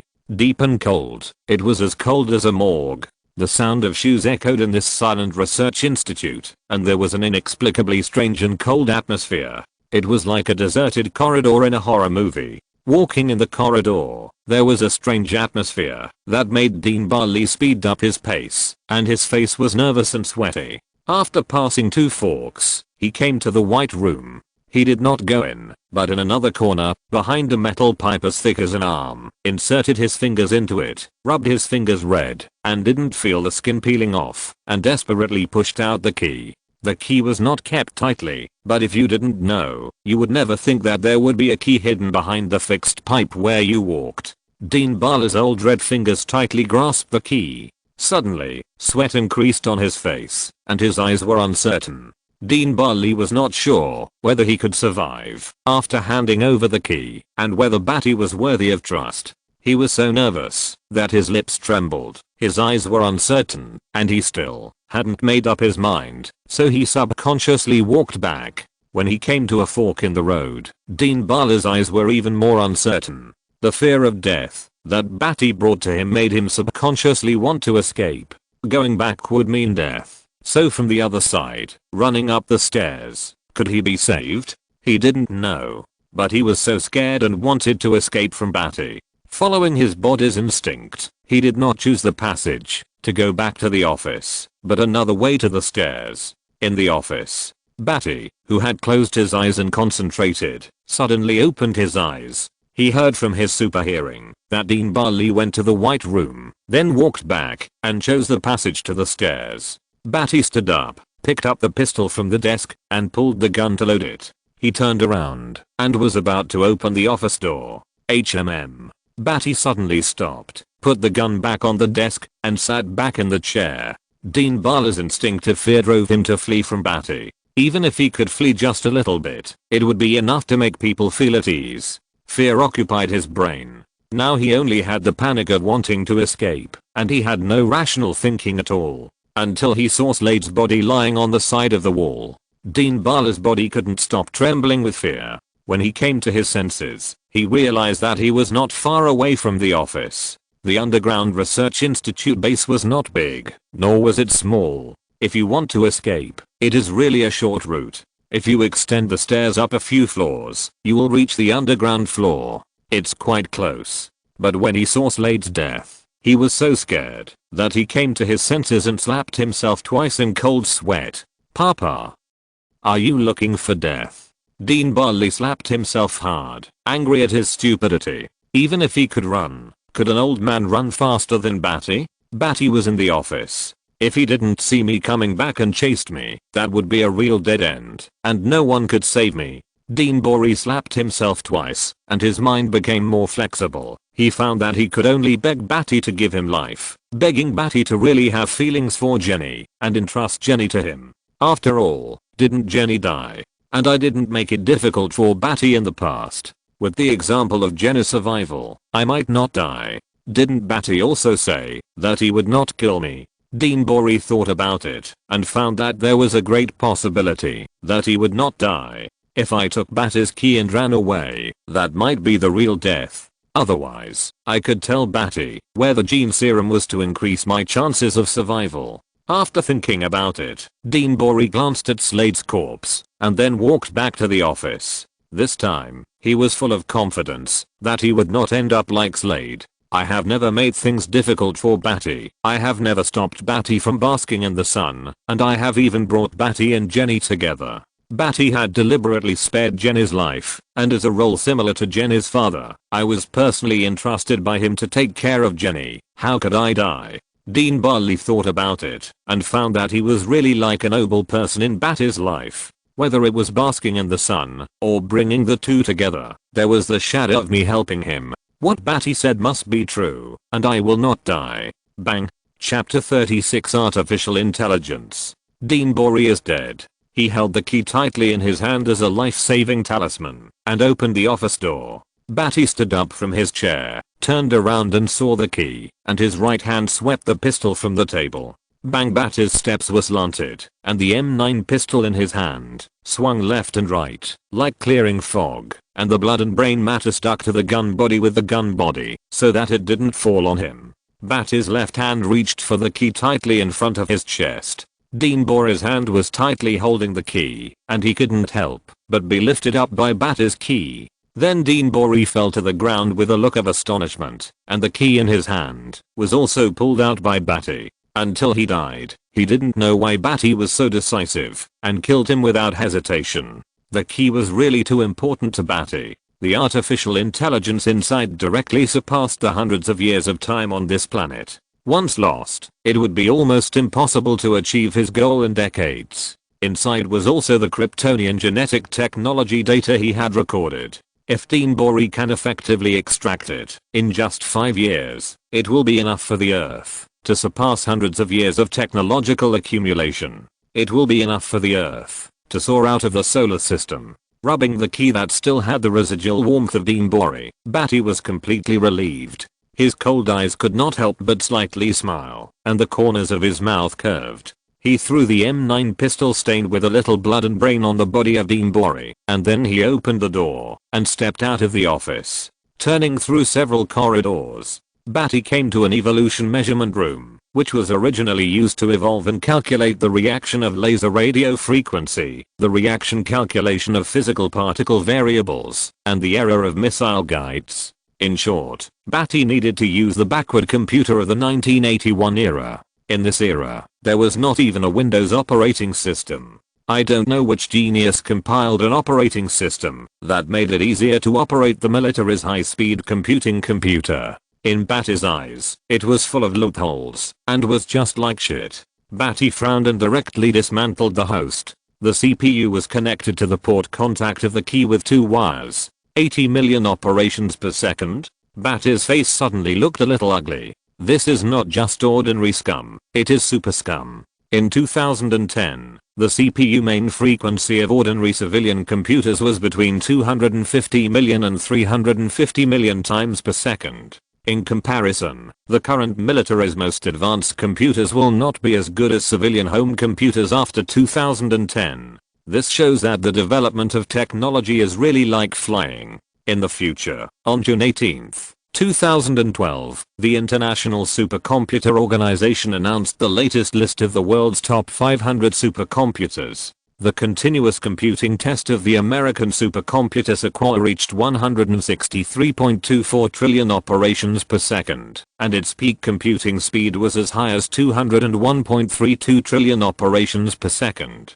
This is a bit of the world's highest technology. And if the computer in front of Badi didn't have artificial intelligence that could build its own program, Badi estimated that he would really have to charge into the ground elite troops. Seeing that he could barely connect his key with the control and status bus, Badi was relieved again. He almost thought that this technology was too scum and there was no way to start his artificial intelligence. Beep. This mechanical sound was quite loud, and Badi's expression relaxed.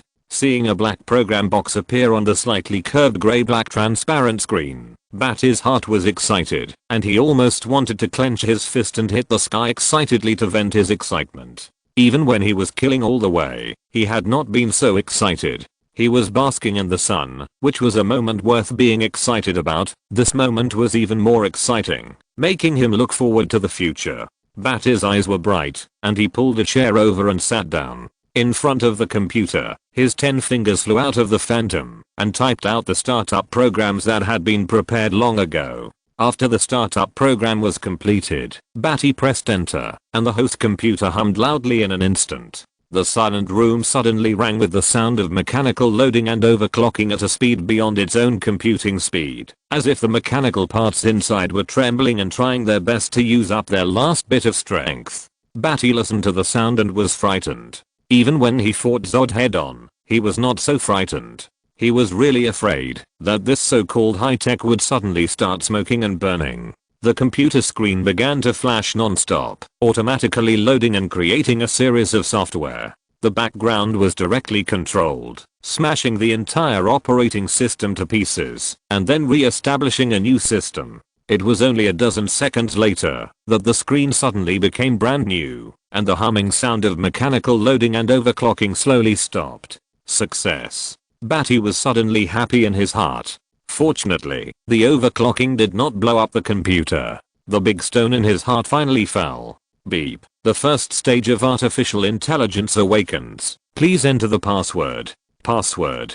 Badi's face fell into memories. For a moment, he was full of emotions about this password. This artificial intelligence was created by Haya and Badi together. Haya provided the technology and Badi provided the ingenuity. He still remembered the password that was set at that time. Even a talent with an extraordinary IQ, like Haya, guessed for 3 days and 3 nights, calculated various permutations and combinations, and listed the possibility tests of 10 trillion. In the end, he could only helplessly admit defeat to Badi. Badi's slightly raised mouth corners converged, and he gathered the focus of his pupils from the memory, and became resolute and indifferent again, and said the password. Zod has a mole on his butt. The password is correct. Is this kind of password made by a human? It's a pity that Haya didn't know it from beginning to end, and couldn't guess it. Otherwise, even if Haya's fists and feet were worse, he would want to fight Badi. After the password was correct, the screen did not show completion. Enter the password for next login. Badi pondered for a while, and thought of a password that no one on earth could guess, and entered it for the next login. Password confirmed. Artificial intelligence is released. Suddenly, a beautiful, elegant, and noble woman appeared on the screen. Hello, my master. Hera is at your service. She smiled on the screen, graceful and elegant, like a lady, but the electronic sound somewhat destroyed this temperament. Hello, Hera. Long time no see. Badi smiled unusually widely. He snapped his fingers, and his mood was obviously very good. He continued, hack this underground base, and control all the electronic network facilities on the ground. I will follow your orders, master. Hera smiled and nodded, but was stunned for 3 seconds, and then said, control completed. 3 seconds. Badi has completely controlled all the electronic network facilities on the ground and the underground base. If it weren't for the fact that the computer's computing speed was only 80 million per second, it would be even faster. Artificial intelligence is crushing in the face of today's technology. Badi's eyes were fierce, and he sneered for a moment. When he was about to give an order to Hera, Hera said one step ahead, master, there is an external communication access request for a call. The target is tracked to 38 degrees 91 north latitude and 77 degrees 01 west longitude in Washington, D.C. Badi raised his eyebrows slightly. Connect the call. A gloomy voice came out. It's me, General Vic. Chapter 37. The surveillance of the Underground Research Institute is connected to the ground base. Similarly, this also gave Badi the opportunity to use artificial intelligence to control their electronic network, weapons, etc. Just when he had just ordered Hera to control and hack the ground military base and the Underground Research Institute, General Vic sent a message requesting a call. Was it a coincidence, or did he know it in time? Or did he not notice something, and General Vic discovered it? Badi thought about it carefully. After executing Slade, he had basically destroyed the surveillance of the -4th floor, and there was no way it could be monitored by the ground base. The technology of this era could not detect the existence of artificial intelligence errors so quickly. Slade? Dinbori? Badi did not answer immediately, and General Vic's voice came out again. Badi sneered. It seemed to be a coincidence. They are dead. Badi said coldly, and used Hera to call up all the surveillance of the Underground Research Institute. He found that there were soldiers on the ground advancing step by step and going down to the -2nd floor. The soldiers' equipment was more exaggerated, and their firepower was more powerful. It was obvious that they already knew what happened in the Underground Research Institute and the killing caused by Badi. He called up the surveillance footage of Jenny. When he was fighting with Slade, the elite soldiers on the ground had already entered the underground floor and found that 31 soldiers and Jenny were still alive. They had already rescued them to the medical building on the ground. Seeing this, Badi narrowed his eyes slightly. Bamulodi.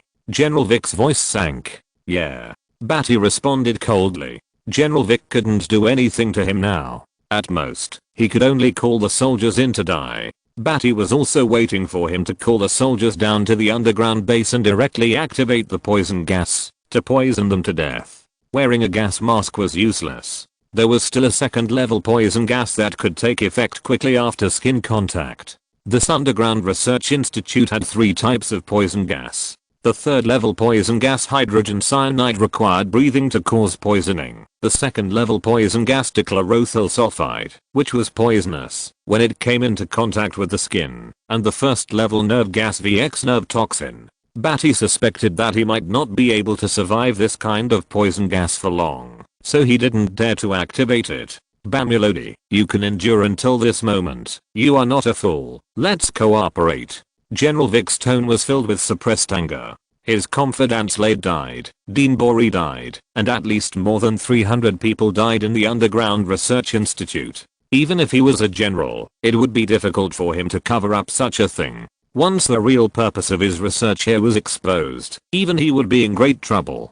But things have already happened, and it is inevitable. What is more important is whether the losses can be recovered. Tell me. Badi still responded coldly, not taking it seriously. He called up the topographic map of the ground and observed it, and was ready to plan a route to leave here. This military base is located in Nevada, not far from Utah. Badi looked at the map, his eyes swept to the right, passing Colorado, and finally his eyes fixed on Kansas. Kal-El of the L family, Clark, Superman, have you arrived on Earth now?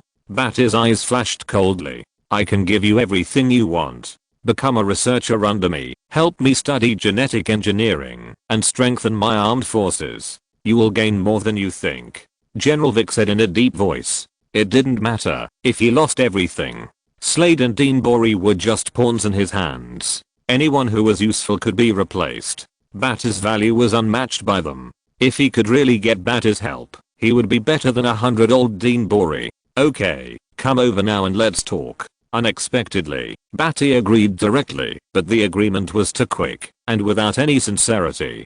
General Vic could almost imagine that, as long as he appeared in front of Badi, he would definitely be beaten to death by him without any chance to negotiate. General Vic was silent for a while after hearing what Badi said. He was filled with anger and shouted coldly, Bamulodi, do you think you can run away? What is in my hands, General Vic, can only be in my hands forever.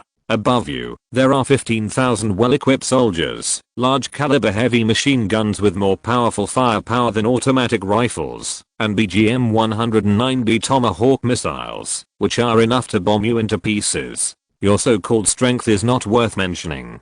General Vic's face was gloomy, and he was furious at Badi's ignorance. Badi sneered, General Vic, you should be glad that you are not in this military base, otherwise you will end up like them. General Vic's accumulated anger burst out, and he roared from his throat. Bamulodi, you choose life or death. General Vic's roar was like a roaring beast. His achievements in this underground laboratory, everything, were destroyed by Badi. If he could not get Badi's greater value, then he would rather get his body. General Vic, you will be glad that you are not here today in the future. Badi said coldly. General Vic snorted in anger, and hung up the call. Ground military base.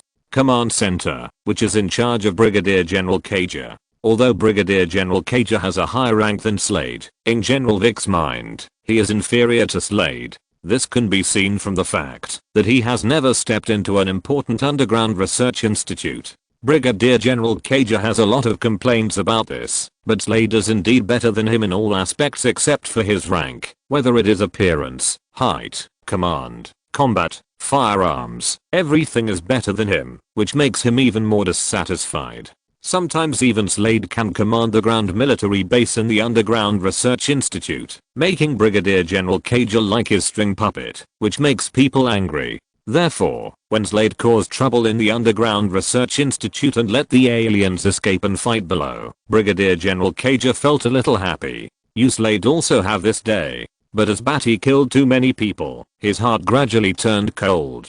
The responsibility was too great, and he had to take some of the blame. Damn Slade. Brigadier General Kager cursed. 300 or 400 people died. This was too much of a blame. He couldn't bear the responsibility. Therefore, he had informed General Vic just now and severely counted Slade's incompetence in front of General Vic. Brigadier General Cajal, General Vic's call. A soldier reported. Brigadier General Cajal's expression was stern. He picked up the landline phone and heard General Vic's suppressed anger. Cajal, kill the aliens for me. Use any means. Heavy machine guns, missiles, even if it means blowing him to pieces. I don't want to hear about your failure. Slade has already failed and died in there. Brigadier General Cajal's pupils shrank. Slade just died. Yes, General. Brigadier General Cajal was stunned for a moment before he came to his senses and accepted the fact that Slade was dead. Underground Research Institute. Badi's eyes were fierce. Through Hera's control, he had heard General Vic's orders to the ground base. He sneered and gave Hera an order. Turn on the poisonous ethyl dichlorosulfide on the first, second, and third floors. Hera, list the ground military base facilities. Control all signal networks. Open the missile silos. BGM-109G Tomahawk land-launched cruise missiles. MIM-104 Patriot surface-to-air missiles. Short-range missiles. Medium-range missiles. Surface-to-surface missiles. Surface-to-air missiles. All aim at the ground military base. Calculate the missile explosion range and blow up everything except the medical building and the helipad. Chapter 38 Comparison. The ground of the Underground Research Institute is a white experimental building rising from the ground. The building is not high, 3 floors, and the slope is paved with a large amount of high-strength composite glass. The building is white and slightly mottled.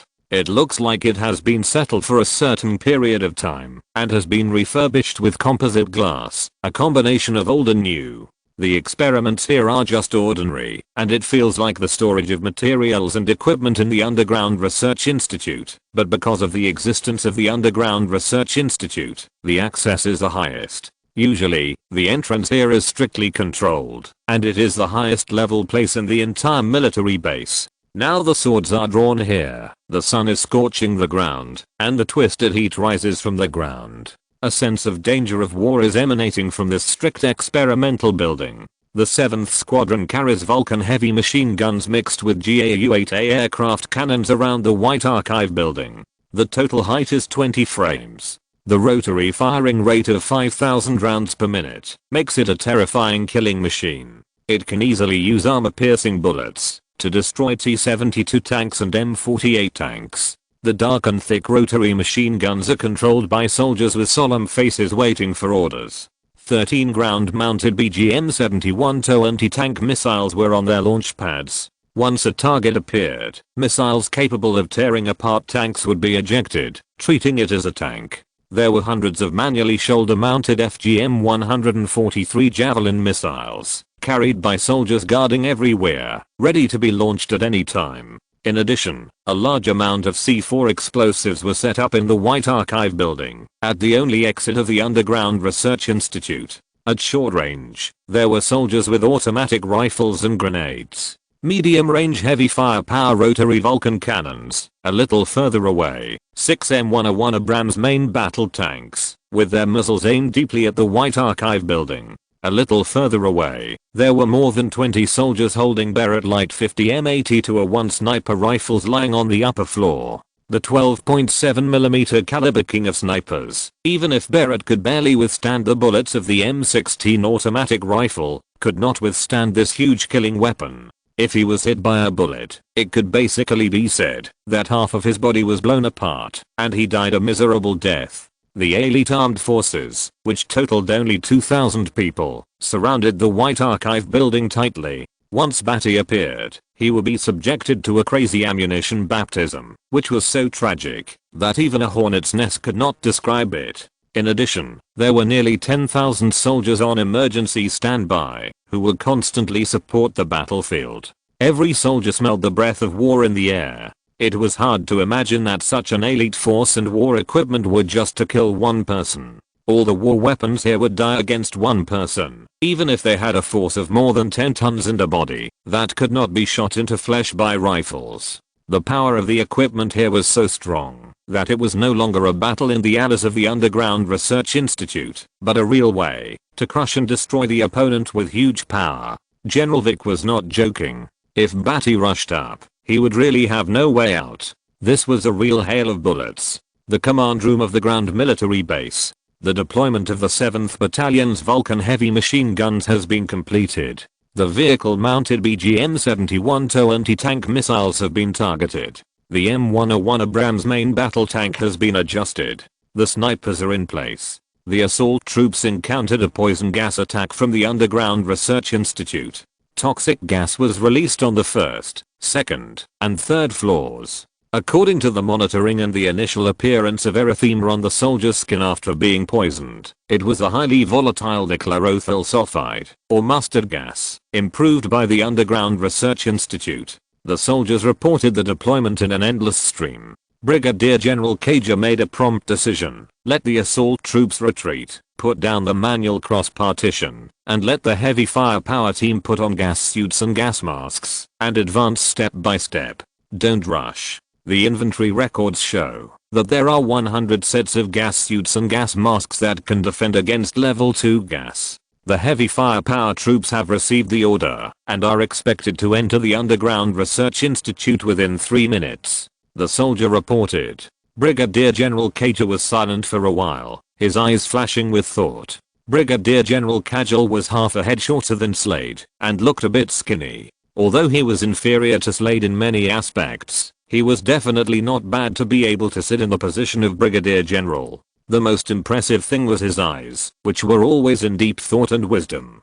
Can a team of 100 people carrying heavy firepower machine guns shoot aliens into civs in such a street fighting environment? No, they couldn't. Nearly 300 people were killed in Slade's underground laboratory, including more than 200 elite soldiers, and even Slade died below. He was very dissatisfied with Slade, not in words or in heart, but he had to confirm the fact that Slade was better than him in all aspects, and he was not better in 1 or 2 points, but in a helpless and desperate way. Just like a poor student, even if you study hard and get the same score as a top student, you can't compare with him. With the same 100 points, you are the limit, and the reason why he got 100 points is just because he is limited to 100 points on the surface. Some people are born with a talent, born to be so outstanding, and others can only set off their excellence. However, in Brigadier General Cagel's heart, he could not surpass the hero. Slade's death in the underground laboratory. This kind of thing makes people's hair stand on end.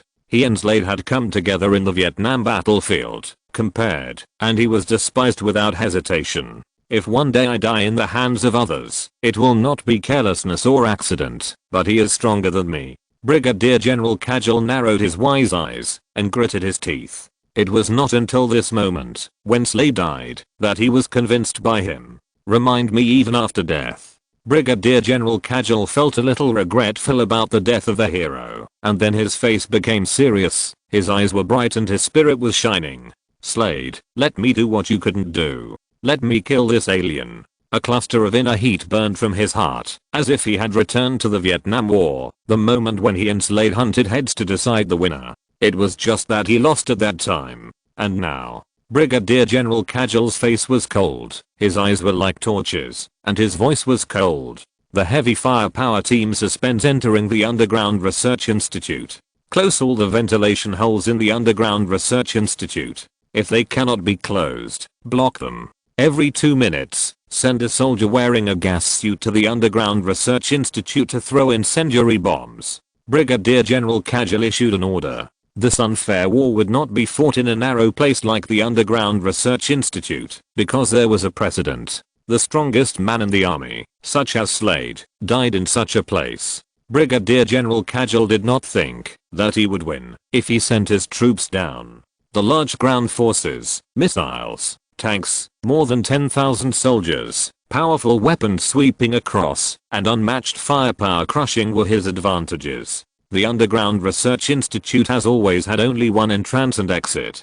Just after Brigadier General Cagel arranged the order, a soldier stared at the screen and screamed in disbelief. Brigadier General Cagel, the missile silo opened automatically. What did you say? Brigadier General Cagel felt a chill in his heart.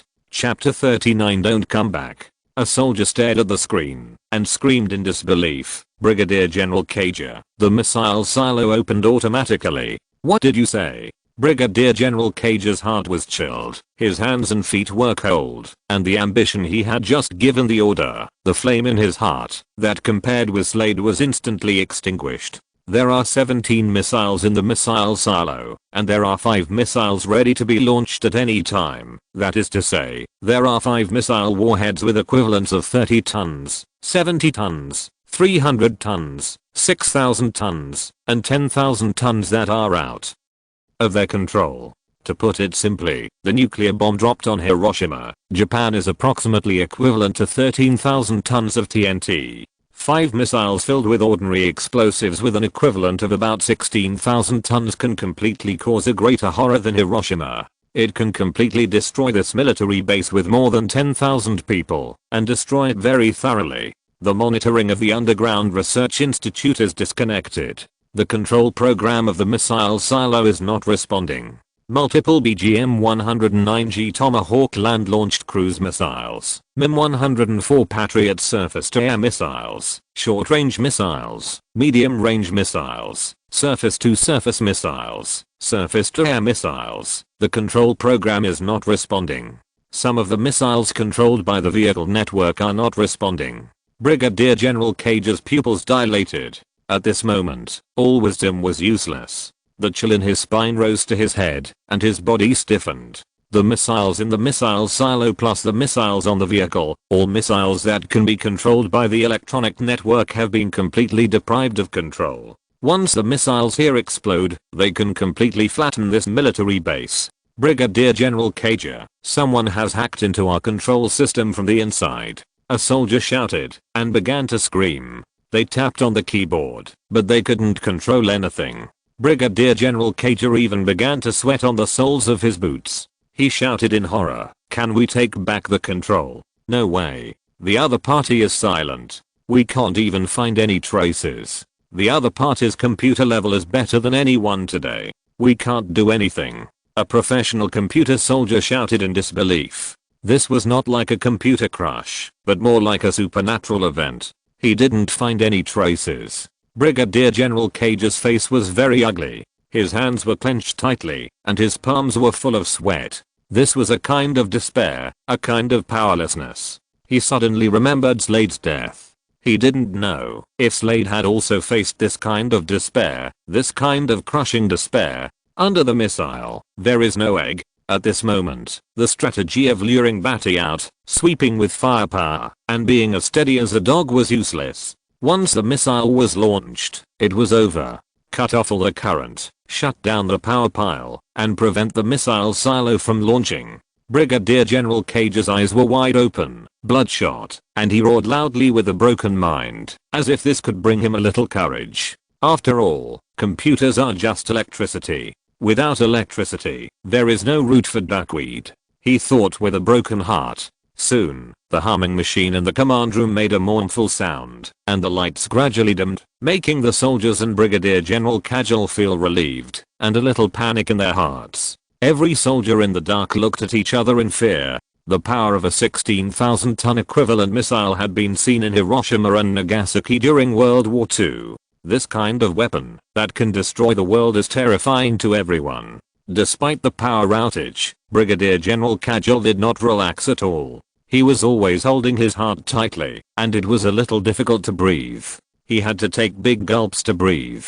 Does this method really work? It doesn't work. Suddenly, the lights above his head clicked, and the mechanical sound of the computer started to buzz again. The screen showed the program being loaded. Every important place has a backup power supply, including the missile silo, the underground research laboratory, and the ground military base. In order to avoid damage or attack to a certain place, power can be supplied from the other 2 places. This time, it was Badi who used the power supply of the Underground Research Institute to restore the power supply. The light did not illuminate people's hearts, but instead reflected the confused and helpless faces of each soldier who looked at each other. Brigadier General Cager's face turned pale and his body could not help shaking. Suddenly, There was a rumbling sound from the ground under his feet, and some slight dust rose from the ground, and the dust was jumping. Everyone felt that the ground was abnormal, as if a prehistoric beast was about to break through the ground. What's going on?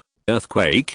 Yes, yes. The missile was launched. Some soldiers were so nervous that they couldn't speak. At the missile silo, a missile with a 30-ton equivalent rumbled and sprayed tail flames, shaking the air, and sprayed hot tail flames from the missile silo, rushing up to the sky with great momentum. The soldiers in the experimental building that were surrounding the ground all looked at the missile that was soaring into the sky, their eyes somewhat confused.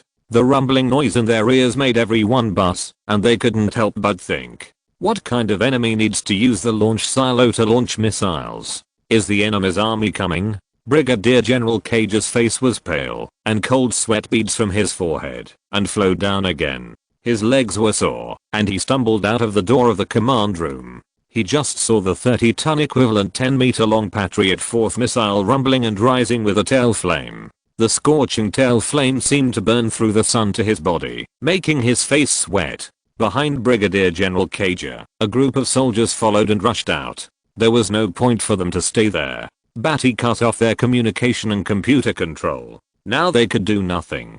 That's the Patriot 4th ballistic missile. A soldier said the name of the missile. It turned out to be a ballistic missile. Some soldiers were glad that it was a ballistic missile. A group of soldiers, including Brigadier General Cage, breathed a sigh of relief. At least the missile was not about to explode on their heads. The so-called ballistic missile is a missile that flies according to a predetermined program under the thrust of a rocket engine, and continues to fly according to the trajectory of a free parabola after shutting down. In other words, the missile will always fly in one direction. As for where it will fly to and explode, they can feel where it is by looking at the direction, but they can't do anything. Fortunately, they are not in danger of life, and they fell silent again. They don't know where the missile will fly to. No matter where it is, they are probably finished. Amen. A religious soldier made a cross on his chest and prayed for the life that was about to die. The atmosphere was silently mourning in the atmosphere of sadness for the loss of life. Silently, even if life was about to be lost, they couldn't do anything, which made some men shed tears. This atmosphere did not last long before it was broken. What's wrong with that missile? Suddenly a soldier exclaimed. The ballistic missile turned a huge bend in the blue sky, slowly changed its forward trajectory, left a large white circle in the blue and clean sky, and shot back towards the military base. The soldiers were terrified, tears flew out of their eyes, all mourning disappeared, and they were left with shock. How could this be possible? This missile doesn't fly according to common sense. Why did it turn? Why did it turn a big bend? Why did it turn back? What's going on? Ballistic missiles don't have this kind of scheduled flight procedure. How could it turn? This is unscientific. The group of soldiers were terrified and going crazy. Although they didn't want the missile to fly to other places, they didn't want you to fly back even more. It's always better for others to die than for yourself. They just mourned for others so sadly. Don't fly back. It's over. Brigadier General Kajal was sweating profusely. As tens of thousands of people looked up with their mouths opened in horror, the Patriot 4th ballistic missile shot back and penetrated a 7-story dormitory building. It penetrated from the roof to the wall. The world seemed to be frozen in silence for a moment. Chapter 40 Boom boom boom boom. If the Patriot 4th ballistic missile had emotions, it would be very proud.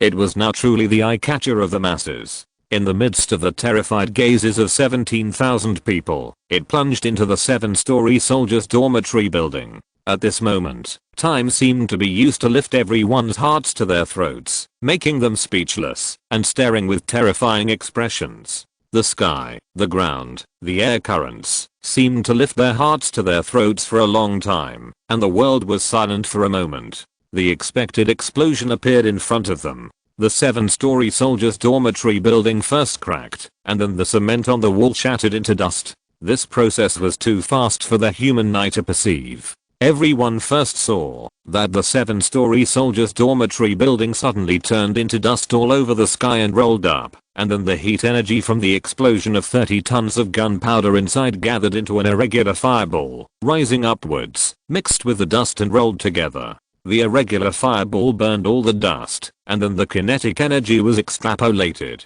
The remaining relatively large pieces of surviving stones, metals, and steel, along with the soil on the ground, splashed outward crazily, forming a violent wind shock wave that hit the dust outward. The strong sound shook the world and exploded into everyone's heads. Everyone felt the ground under their feet trembling with amplitude, as if the land was about to be overturned. After seeing this scene, the sound was delayed a little bit, accompanied by the violent wind shock wave, blowing towards them, blowing away the hats of many soldiers, and blowing their clothes tightly to their bodies. The overly strong light and shocking sound effects made the soldiers squint their eyes and use their hands to resist the light. The sky was full of wild sand and black smoke, shaking their hearts. Since the soldiers' dormitory building was far away on one side of the military base, many soldiers were fortunate to watch this scene from beginning to end, which made many soldiers stunned. Everyone was frightened and stunned, and their ears roared, and they were temporarily deaf. What's going on? The missiles from their own home were shot back at their own home. The sleeping place was blown up, and the flames disappeared, leaving behind a huge thick black smoke rising into the sky. In the huge black pit, there was no sign that there had been a 7-story dormitory building. What's going on? Enemy attack? Those Soviet bears are going to start a war? This is our own missile. The soldiers were really panicked and looked at each other. They all saw with their own eyes that the missile was launched from their own base, and it unexpectedly took an unscientific turn, blowing up the soldiers' dormitory building and creating a big pit.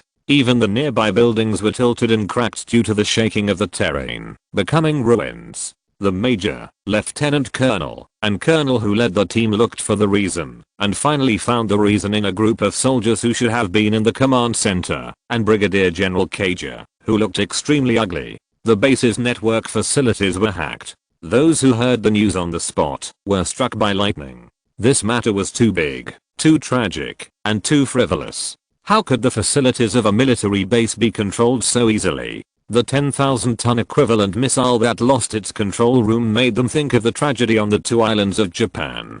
Subconsciously, they turned their heads with stiff necks to look in the direction of the missile silo. The missile just now was the missile with the smallest equivalent, and there were missiles dozens or hundreds of times larger than it, with a 10,000-ton level, ready to be launched. As if to confirm their bad premonition. Boom boom. The ground began to tremble again, and the dust shook and jumped. The 70-ton equivalent an hour later third missile roared with a red and white tail flame, rushing up in front of them. The panic brought by the 30-ton equivalent missile just now has not subsided, and this time another 70-ton equivalent an hour later 3 was launched, causing the gun-holding soldiers to drop their guns, open their mouths, and bulge their eyes, with a click in their hearts. This missile again left a white track in the sky in front of everyone, and then began to turn. Exclamation mark. Brigadier General Cager was so angry that he shouted hoarsely, "Run away! Everyone leave the base! All soldiers leave the base!" Brigadier General Cager's face turned red with anger, as if he wanted to force blood out of his face. He was now shocked and angry, and his throat was screaming with all his strength, and his throat was burning and about to explode. This alien wanted to destroy the 17,000 soldiers here. He also had the ability to destroy this base, or in other words, he could easily destroy this base. Beast. Brigadier General Cager bared his teeth. His eyes were red with anger, and his throat was burning with anger. He roared deeply, like the most angry and desperate beast. 17,000 lives, his own soldiers, will be destroyed by him just like this. Such a sacrifice is meaningless. Brigadier General Cager's teeth were broken, and his anger made his gums bleed, and it flowed from the corners of his mouth. Brigadier General Cager's voice was loud, and he roared with all his strength, and the intention of the voice spread to the heads of all the soldiers. In an instant, the entire military base exploded, and every soldier was terrified in disbelief. Their own missiles were about to be launched to attack their own soldiers? Is the commander crazy? Run. Stupid commander, what are you doing? Why are you using missiles to attack the base? Son of a bitch. Fuck. Get out of here. The soldiers were terrified and cursed the commander for being a piece of shit. The war horn was blown to gather them together, and they brought the best equipment, missiles, and tanks. Instead of fighting the enemy, their own missiles would fall from the sky and bomb the soldiers gathered here. How infuriating. Fuck. The soldiers cursed and fled from here in fear. The 70-ton equivalent Annihilator 3 missile was like a sword of Damocles, ready to fall. Those who reacted quickly had already grabbed the vehicles, jeeps or missile transporters. No matter what kind of vehicle it was, the vehicles that ran faster than legs were immediately filled with people, and the drivers also rushed around, not caring about the lives of others. Those who didn't get on the vehicle ran away in panic, looking behind them with fear from time to time. In the sky, it had turned a big corner and was shooting down here. However, just as the soldiers were about to flee the military base, boom boom boom, the endless missiles suddenly launched tail flames. This was not the sword of Damocles in the sky, but the vehicle-mounted missiles driven by the soldiers. In an instant, there were more than 70 vehicle-mounted ground-to-ground missiles and surface-to-air missiles fired at crowded places. The panicked soldiers were blown up, wailing and screaming, and broken limbs were scattered. There were missile transporters and jeeps that exploded, blowing many people away. The military base was instantly turned into ruins, as tragic as a Shura field. Black smoke, broken limbs, blood, stimulating everyone's sense of smell and vision to go crazy, and nearly thousands of people were deafened by close-range missiles. The cruelty of war can be seen again. The impact of missiles and fragments made nearly 1,000 soldiers wail and scream. In just a short moment, hundreds of people had died. A soldier pulled Brigadier General Cage's arm, trying to pull him away, but he angrily threw him away. I'm going to kill him. A 70-ton equivalent Annihilator 3 missile also descended from the White Laboratory building, exploding loudly. Chapter 41. It's time to get out of here. Boom boom. The underground research institute was vibrating continuously. Even on the negative 4th floor, strong vibrations could be felt. Badi fired a 70-ton equivalent missile directly at the white experimental building on the ground, blowing up the soldiers surrounding the laboratory. In addition to the cluster launch of vehicle-mounted missiles, more than 1,700 people have died on the ground, more than 2,000 have been injured, and even more have escaped from the military base.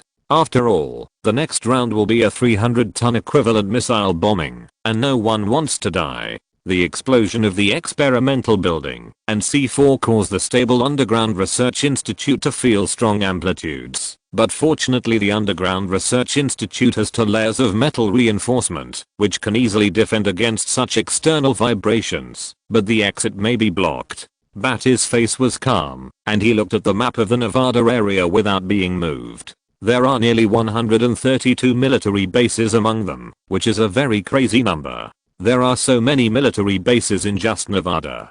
But considering that the Cold War has not yet ended, and the United States and the Soviet Union are competing for the position of world hegemony, this number may not be too much.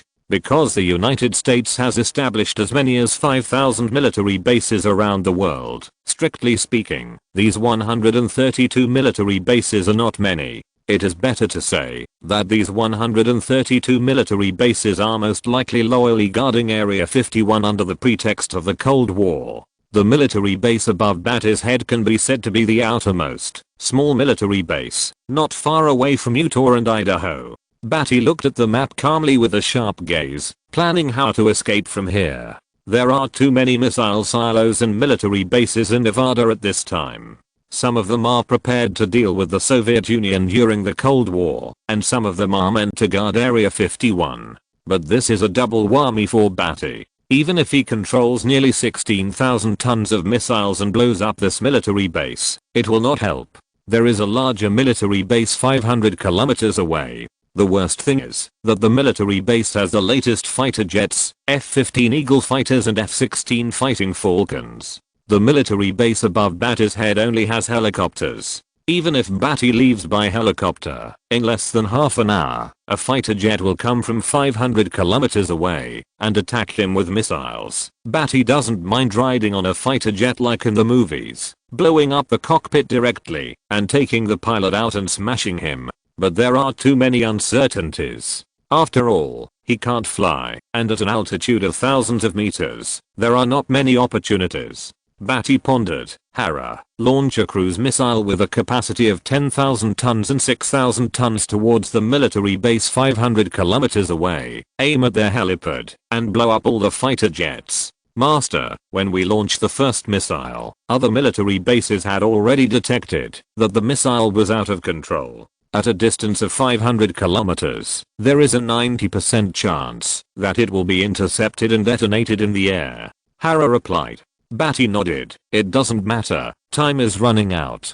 Continue to bomb the 300-ton equivalent missiles at this base, and then launch 10,000-ton and 6,000-ton missiles towards the base 500 kilometers away, in different directions, to block some time. Okay, Master, in 1 minute and 20 seconds, the 300-ton equivalent missile will explode at the ground military base, and the 6,000-ton and 10,000-ton equivalent missiles will be launched towards the fighter warehouse of the military base 500 miles away in 2 minutes, Hera responded. Badi hummed, and after calling up the route in his plan again to confirm that it was correct, he turned it off, stood up, and left the screen. He still needed to do one last thing.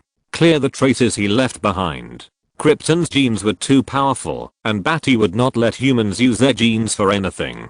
Just before he went up to bask in the sun, Jenny had successfully produced the gene serum. Although he didn't know how effective the gene serum was, it was better to prevent such things from using Krypton's genes. Badi had ordered Hera to delete any experimental records recorded on the computer. After monitoring the walking route of Dean Bori, Badi had roughly figured out where the tube of serum could be hidden, based on his own speculation and Hera's calculations. The corridor was deep and bloody. Badi returned to the White Room, where he was imprisoned with a cold face. He looked at the one-way mirror slightly. The environment inside was still white. The handcuffs and leg shackles that imprisoned him had been removed long ago. This room was also prepared to be used as a genetic experiment subject, but unfortunately, it was too late and now it was useless. Walking through the White Room, the room that once made him unable to move, in the end, he still won. Badi sneered and said that almost all the people who had been involved in his experiments were dead. He deliberately let Jenny go. Slade died, Dean Bori died, the middle-aged woman died, and many people who regarded him as a research object, like a frog dissection. Badi remembered every one of them. He had shown them such a gentle and accepting attitude. He remembered the names of every researcher who had studied Badi on the negative 4th floor, and sent them to see God one by one. As for General Vic, Badi believed that he would die soon. Walking to Jenny's laboratory, Badi's eyes flashed with a hint of gentleness. Here, perhaps only Jenny really wanted to be good to him. However, if he had not captured Jenny's heart, he would probably still be a research object here. Thinking of this, Badi's gentle expression turned back to cold. The gene serum placed in the laboratory had disappeared, and was privately collected by Dean Bori. A half-cage-sized, strange-shaped tumor-covered, white mouse. Badi frowned and looked at the tumor-bearing white mouse that was frantically slapping the tempered glass, which looked very crazy because of the narrow space inside the tempered glass. This guy seems to have mutated. Is it the mouse that was tested with the gene serum? Badi shook his head slightly and ignored the tumor mouse. Judging from the effect, the gene serum was a complete failure. This mouse would not be able to extract any Kryptonian genes. After taking a quick look at the laboratory, Badi left. Finally, during the period from when Dean Bori disappeared from the surveillance camera to when he reappeared with the gene serum, Badi found the serum under the black plastic bag in the abandoned trash can of the laboratory. Accompanied by a violent vibration, this shock caused some quicksand to fall from the gaps in the underground research institute with a steel composite structure. This was the explosion of a 300-ton missile. Badi felt the trembling under his feet, and his heart moved, and he immediately stepped back to the evolution room. Master, the 6,000-ton and 10,000-ton missiles have been set up, and are about to be launched. Hera reported. Okay, take a rest. Hera. After Badi finished speaking, he pulled out the key, hung it around his neck with a rope, and his eyes flashed. It's time to leave here. If you're listening to this novel on a channel other than Fanfic World, it means they downloaded and uploaded it without effort. We cordially invite you to visit our channel. Mundo fanfic novelos. There you'll find the original version of this story and you can explore many other novels of various genres. We're waiting for you to immerse yourself in a world of incredible novels. Chapter 42 Choice. At the ground military base, the smoke of gunpowder has risen, but there is no war. The scorching sun, the distorted air on the ground, the rising black smoke, the broken vehicles, the scattered black charred limbs, the constant wailing and painful sounds rise and fall. After the last missile landed here, the 300-ton equivalent missile fell. The wailing became the loudest sound here. The military base has become a ruin, and the smell of burnt black smoke is the scenery of the end of the world here. The White Experimental Building, the exit of the Underground Research Institute. There is a big pit here. The 70-ton equivalent missile exploded near here. The White Experimental Building was blown to pieces, and a big charred pit appeared on the ground, and there was an exit blocked by the pit that collapsed in the rubble. The rubble shook slightly, and after the third sound, there was a bang. The rubble exploded, the soil splashed, and a tall black shadow jumped out, more than 10 meters above the ground. The sun shone on his back, making his majestic figure tall and slender. Badi landed heavily on the charred ground. His shoes sank into the ground a little, his knees slightly bent to relieve the impact, and then his spine straightened like the sky. His indifferent eyes swept across the doomsday scene, the ruins with wailing and painful sounds. He was like a passerby who came to the ruins. His cold eyes swept over without any concern.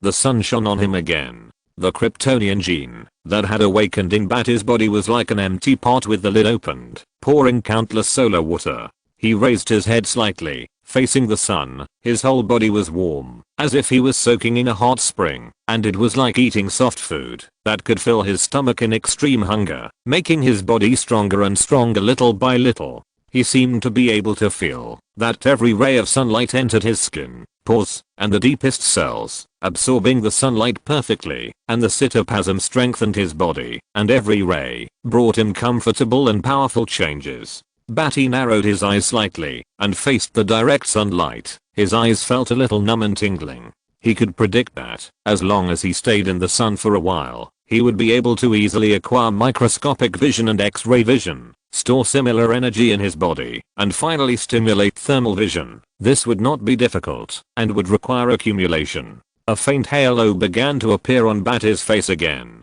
In the scorching sun, ruins, smoke, broken limbs, and slightly distorted and blurred air, he seemed to have a sacred feeling. He smiled faintly, like a god, not like anything in the human world. The military uniform he wore stood tall and pulled him back to the human world. He stopped to enjoy the sun for only 2 seconds, and the wailing around him woke him up from this comfortable spiritual feeling. He began to walk towards the tarmac, ignoring all the wailing and screaming on the roadside. "Help me, my leg was crushed by a car. My arm is broken. Help me. Help. Help. No. Don't go. Come back. I order you to come back as your superior. Come back and carry me and run away." The soldiers who could call here were all disabled, with broken arms and legs, being hit by cars and unable to get up, being buried by rocks, and howling in pain. Those who were able to move had already driven their vehicles or desperately escaped from this military base with their legs. 1 or 2 minutes was enough for the soldiers who wanted to survive to run away from here at the risk of their lives, sticking out their tongues. But more than 7,000 soldiers died here. Suddenly, on the way forward for Badi, a bloody dirty black thin bone, hard to the bone, hard to the white finger bones, seemed to have a huge grievance, and anger made this hand reach out from the overturned car and grab Badi's boots. He didn't want to grab the boots, but he didn't have the ability to lift it higher and grab Badi's ankles.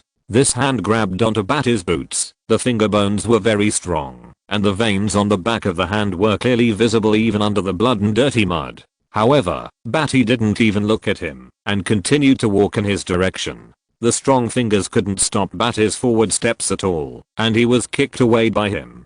The hand fell on the charred ground, and the angry 5 fingers deeply inserted into the ground, and clenched into a fist. Brigadier General Cage raised his head from the mud, and the sticky blood and mud scorched his face. His eyes were angry and bloodshot, and his face was angry and twisted. "You. It's you." Brigadier General Cage gritted his teeth, and his face was full of hideous blood and black mud. A jeep smashed his lower body, blood flowed, and white bones were faintly visible. Brigadier General Cager came here after a missile with a 70-ton equivalent fell on the white laboratory building, blowing it up, causing chaos and a big pit and rubble blocking the exit of the underground research institute. He was angry and his face was red. He came here with a heavy machine gun, aiming at the exit, ready to shoot at Badi as soon as he saw him.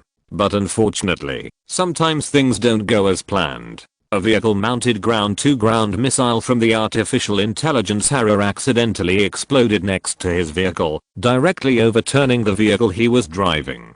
The vehicle directly suffered the explosion of the missile, and the vehicle and he were blown up.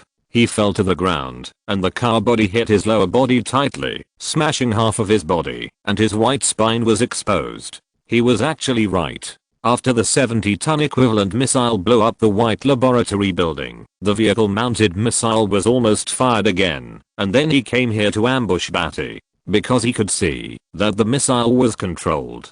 From the time the missile's flight program was rewritten and turned, the missile and the missile silo would not land on the white laboratory building again, because Badi wanted to get out from here, and it was enough to bomb one, so there was no need to continue bombing here. So he came here to ambush, but unfortunately, Harrier needed to clear 2 waves for his master. He came here after the first wave, and met the second wave of vehicle-mounted missiles. Or it should be blamed that there were too many missiles. A vehicle-mounted ground-to-ground missile overturned his vehicle, and crushed him to death. When Badi came out of the underground research institute, he was already in a dying state. Seeing Badi suddenly jump out, he suddenly came to his senses. However, Badi didn't know who this person was. He just thought he was a soldier who wanted to be rescued and shouted for his life. He kicked his hand away and ignored him. The world is so cruel. Brigadier General Kajal was like a small stone on Badi's way forward. He was kicked away at will. No matter how angry and unwilling he was, he couldn't stop Badi's footsteps. Badi didn't even know who he was. He had a hideous face, and used his last breath to confirm that this was the person who caused the destruction of the military base. The blurred vision gradually began to darken, the hot air twisted in front of him, the black smoke danced like dragons and snakes, and Badi's back gradually disappeared in front of him. No matter how unwilling or angry he was, it was useless. In the end, his hideous and twisted face was fixed, his eyes were bulging, and he died. At this moment, Badi stopped. To his left was the apron. To his right was the medical building.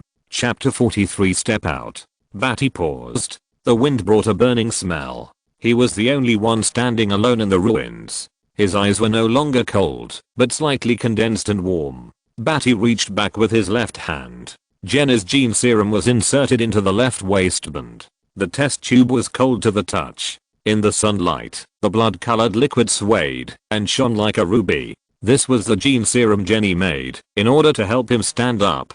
It was an exaggeration to say it was a gene serum. Badi had read Jenna's experimental records and knew her intention. This tube of gene serum would not give people very strong power, but stimulate nerve action potentials, intending to restore Badi's ability to move. For Badi, this tube of gene serum was more of a passionate devotion. In the cold white room of steel, the skin was warm to the touch. He looked at the medical building with a far-reaching gaze, and it was unknown what he was thinking. It was difficult for anyone to understand and comprehend Badi's thoughts. At this moment, boom. In the distance, a strong light burst out in the sky. A huge light spot burst out, and then a fireball mixed with black smoke appeared in the sky. The violent explosion blew the white clouds in the sky far away, circle after circle, as if a hole was poked, revealing the blue sky. The sound of the explosion spread far away for dozens of miles, and the deafening airwaves surged wildly. The shock waves from the sky rippled across the ground, and the rolled up sand and dust formed waves.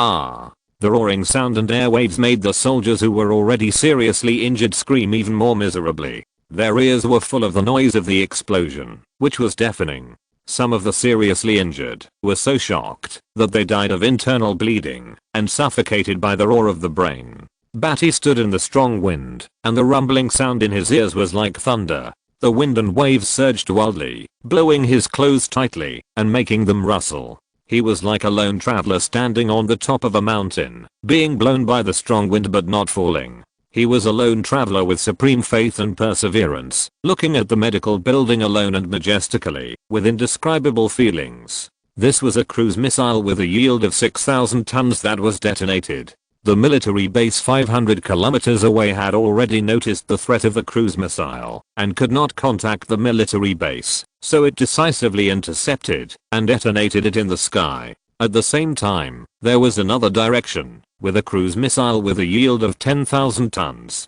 There was no surprise at all. A louder explosion sounded, and the cruise missile with a yield of 10,000 tons in the east turned into a white flash in the sky. The flash was close to a temperature of more than 6,000 degrees. Ordinary people would be blinded if they looked directly at this strong light. People and objects under the influence of the extreme point of the explosion would fall apart like atomic separation. Fortunately, the cruise missile with a yield of 10,000 tons exploded a few thousand meters above the sky. Even so, a stronger air wave also erupted from the air, and the flat ground was oscillating with rolling air waves and dust tsunamis, and the grey dust was now surging all over the sky. Yellow sand was flying all over the sky, and there were continuous screams. In this explosion, Badi stepped forward into the raging sand. His face resolutely turned cold, and the raging wind clung to his clothes, outlining his ruthless and majestic body. He stepped to the left, facing the raging sand that was like a knife slashing his face. When he arrived at the apron, the wind and sand had almost stopped. There was still a helicopter left here. When the missiles bombed the military base, it was not that there were no soldiers who came to grab the helicopter and wanted to leave quickly from the air. But when a helicopter that started to fly was shot and exploded by a vehicle-mounted missile, everyone felt sympathetic. Then when another helicopter was shot and exploded, everyone knew that it was not a fluke. Whoever got on would die. They finally ran away from this direction and gave up the option of the helicopter. This was the right option. The soldiers who escaped from the apron with their feet were the few soldiers who could survive. The remaining one was a Boeing R-63 Apache attack helicopter. He needed to drive this helicopter to the border of Nevada, Utah, and Idaho. If everything went well, he could drive this Apache helicopter directly away, go to a hidden place, deal with the helicopter directly, and then start his journey. If things didn't go well, he would find a way to leave, and then he could jump into the Snake River. Given the length of the several areas along the Snake River, no one would be able to find him. Then he could go ashore in Utah, cross Colorado and reach Kansas. It was just unknown whether Kal-El had been sent here by his father at this time. For the El family, Badi had a big account to settle with him. Badi looked up at the helicopter, his body still straight, but he seemed a little silent. His body was stiff, and he didn't shake in the breeze, but he gave people a feeling of wanting to turn around and struggling inside. But his actions were quick, and he acted without hesitation, and boarded the helicopter. Badi opened the cabin door with his hands and feet scattered, sat in the captain's seat on the right, held the collective pitch joystick in his left hand, and increased the pitch angle of the blades to the maximum. When the rotor lift reached the strongest, he held the joystick with his right hand, and opened the throttle. This set of operations was quick and fast, and his face was calm, as if someone was driving him. In fact, he was just driving himself. The blades began to rotate slowly, and then accelerated. The propeller stirred up the yellow sand on the ground, forming a sand column that reached the sky, accompanied by the huge noise of the propeller. The heavy Apache armed helicopter shook slightly and was lifted up by the propeller directly from the ground, rolled up, and stirred up the yellow sand underground into sand rolls. Badi controlled the joystick, and a trace of tenderness flashed in his cold eyes as he looked at the medical building. Then he increased the maximum speed of the helicopter, lowered his head slightly like a dragonfly, and rushed towards the south, leaving a pile of dust on the ground. The military base has become a ruin, and the medical building stands in the swaying black smoke and yellow sand, lonely and desolate as if abandoned. Nevada is the driest state in the United States, and more than half of the area has a desert climate. After the helicopter flew south for 27 minutes, the ground was still unchanging hills and deserts, and only a hint of green light could be seen in the distance. Seeing the forest also means that the water source is not far away. At this time, an F-15 Eagle fighter was soaring in the sky, whistling in the air from behind. Badi's eyes fixed, but he breathed a sigh of relief. It seems that it was the right choice not to bring her out. Chapter 44 Helicopter vs Fighter. R-63 Apache attack helicopter. Soldier, please stop your flight, land on the ground and accept inspection. A voice of communication sounded in the helicopter. The green forest was in sight, but Badi did not answer.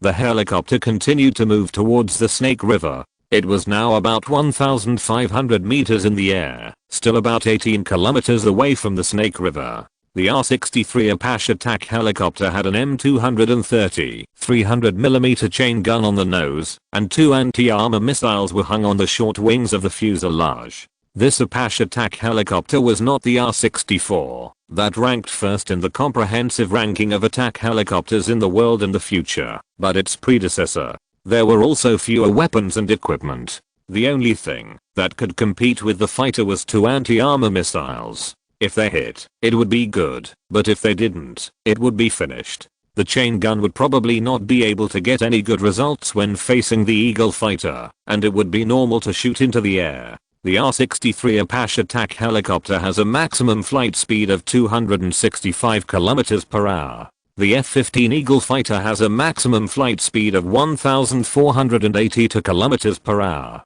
The speed difference was 7 times. At this speed, the Eagle fighter could simply circle around him dozens of times. The M6101 cannon shot the Apache helicopter into a sieve, and the helicopter had no way to deal with it. Not to mention that the Eagle fighter also had a large number of AIM-7 Sparrow air-to-air missiles, AIM-120 advanced medium-range air-to-air missiles, and AIM-9 Sidewinder air-to-air missiles.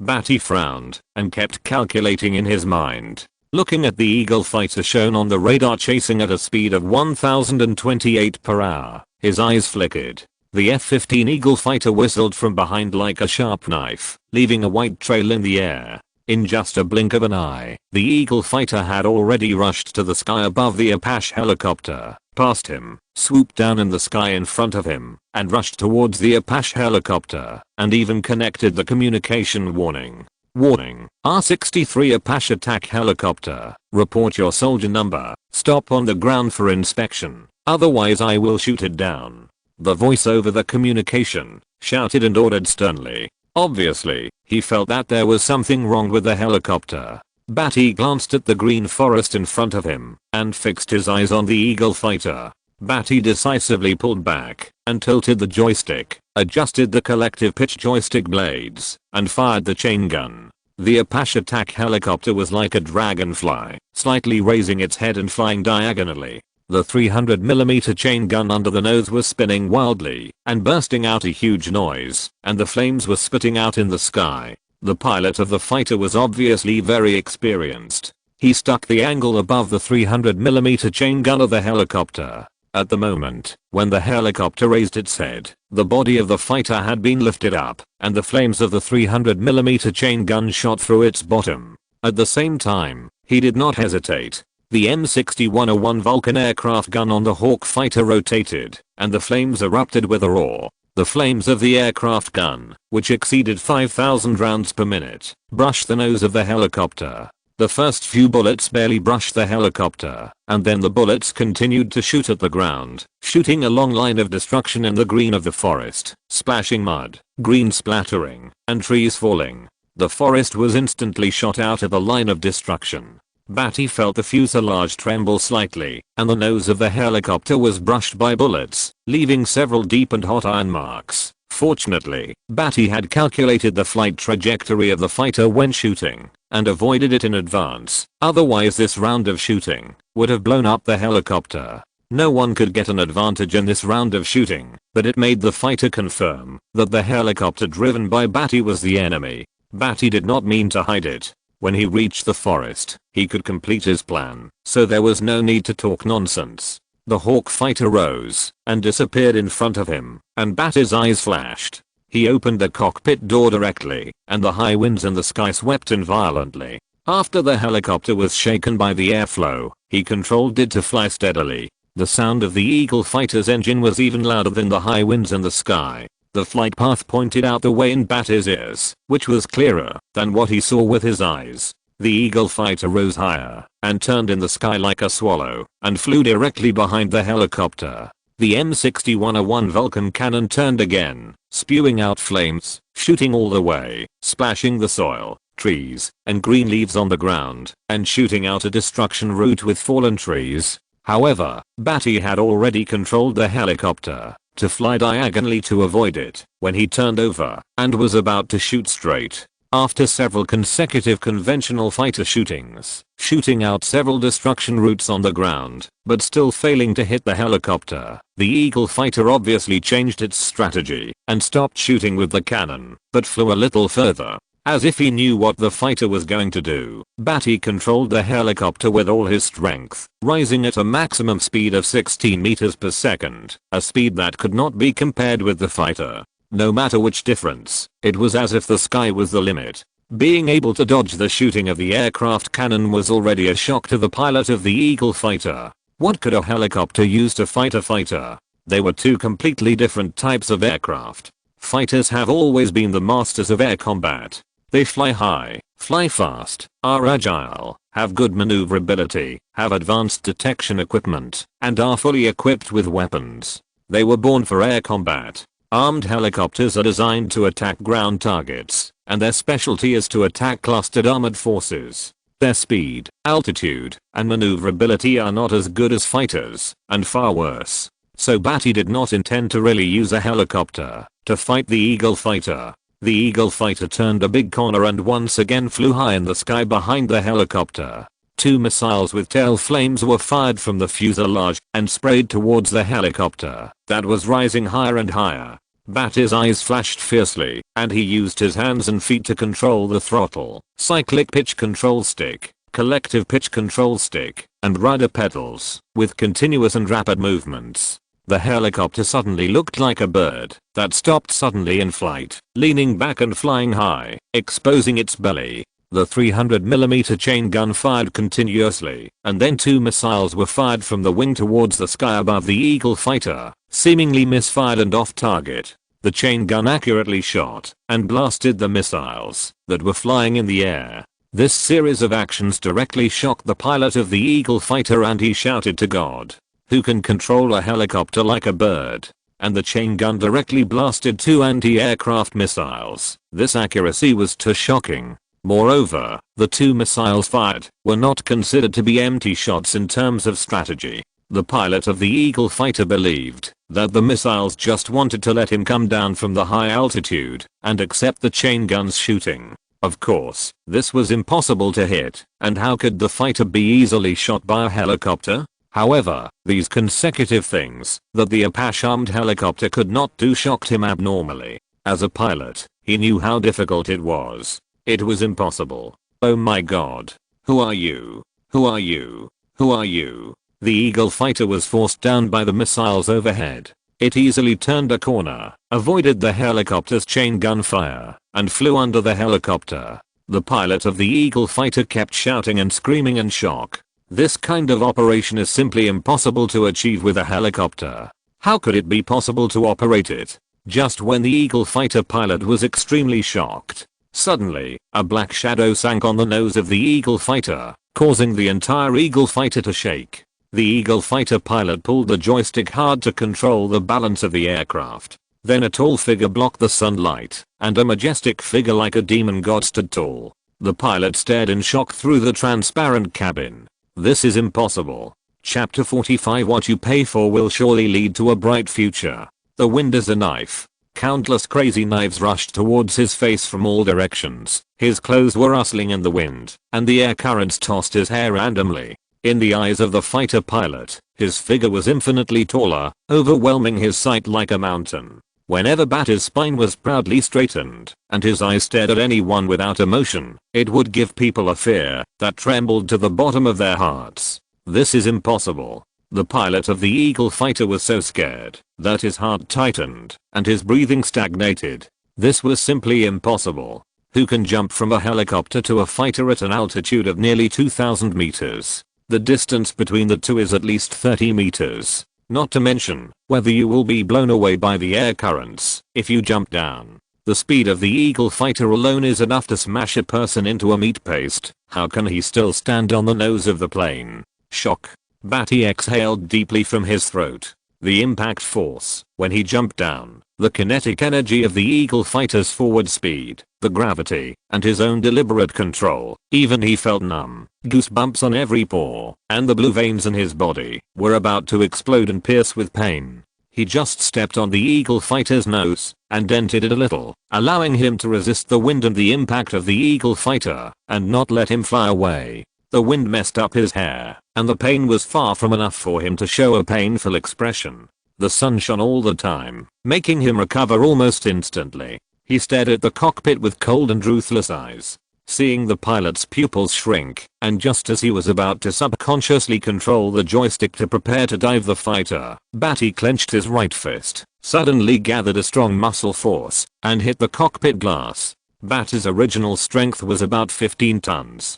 Through the control of the muscles of the body, the way of exerting strength, the superposition of the power of punching, can exert 10 times the strength. This is not a strange thing. The greater the muscle strength, the more terrifying the superposition of the movement will be. Even if he stood on the nose of the plane and had to stabilize himself from falling, he could still exert nearly 100 tons of strength.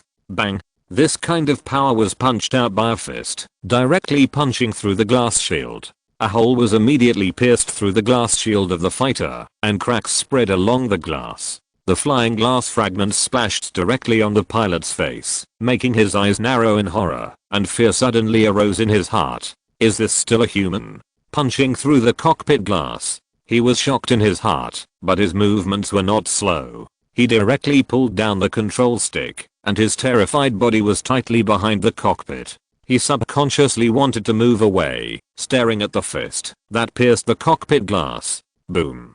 The roaring engine sounded an extremely huge thrust, and the blue flames at the tail rose up quickly at a 90-degree angle. Badi shouted solemnly, and changed his fist into a palm. His 5 fingers were like steel, grabbing the edge of the hole in the cockpit glass, and the Eagle fighter took him straight into the sky. He was hanging outside the Eagle fighter with one arm, shaking dangerously. The surging airwaves were even more violent, piercing and surging, slashing Badi's face like a random knife. His eyes were firm and fearless. He faced the stinging wind without a trace of hesitation or fear. Now at an altitude of about 2,500 meters, even if he fell from here, he would probably die, because it was too high. His figure sank little by little outside the Eagle fighter, and his 5 steel fingers gradually sank. Under the external force of the airflow and the momentum of the Eagle fighter itself, his fingers tore the cockpit glass down little by little. His fingers scratched the glass directly, like the claws of a beast scratching a tree, scraping off large pieces of bark.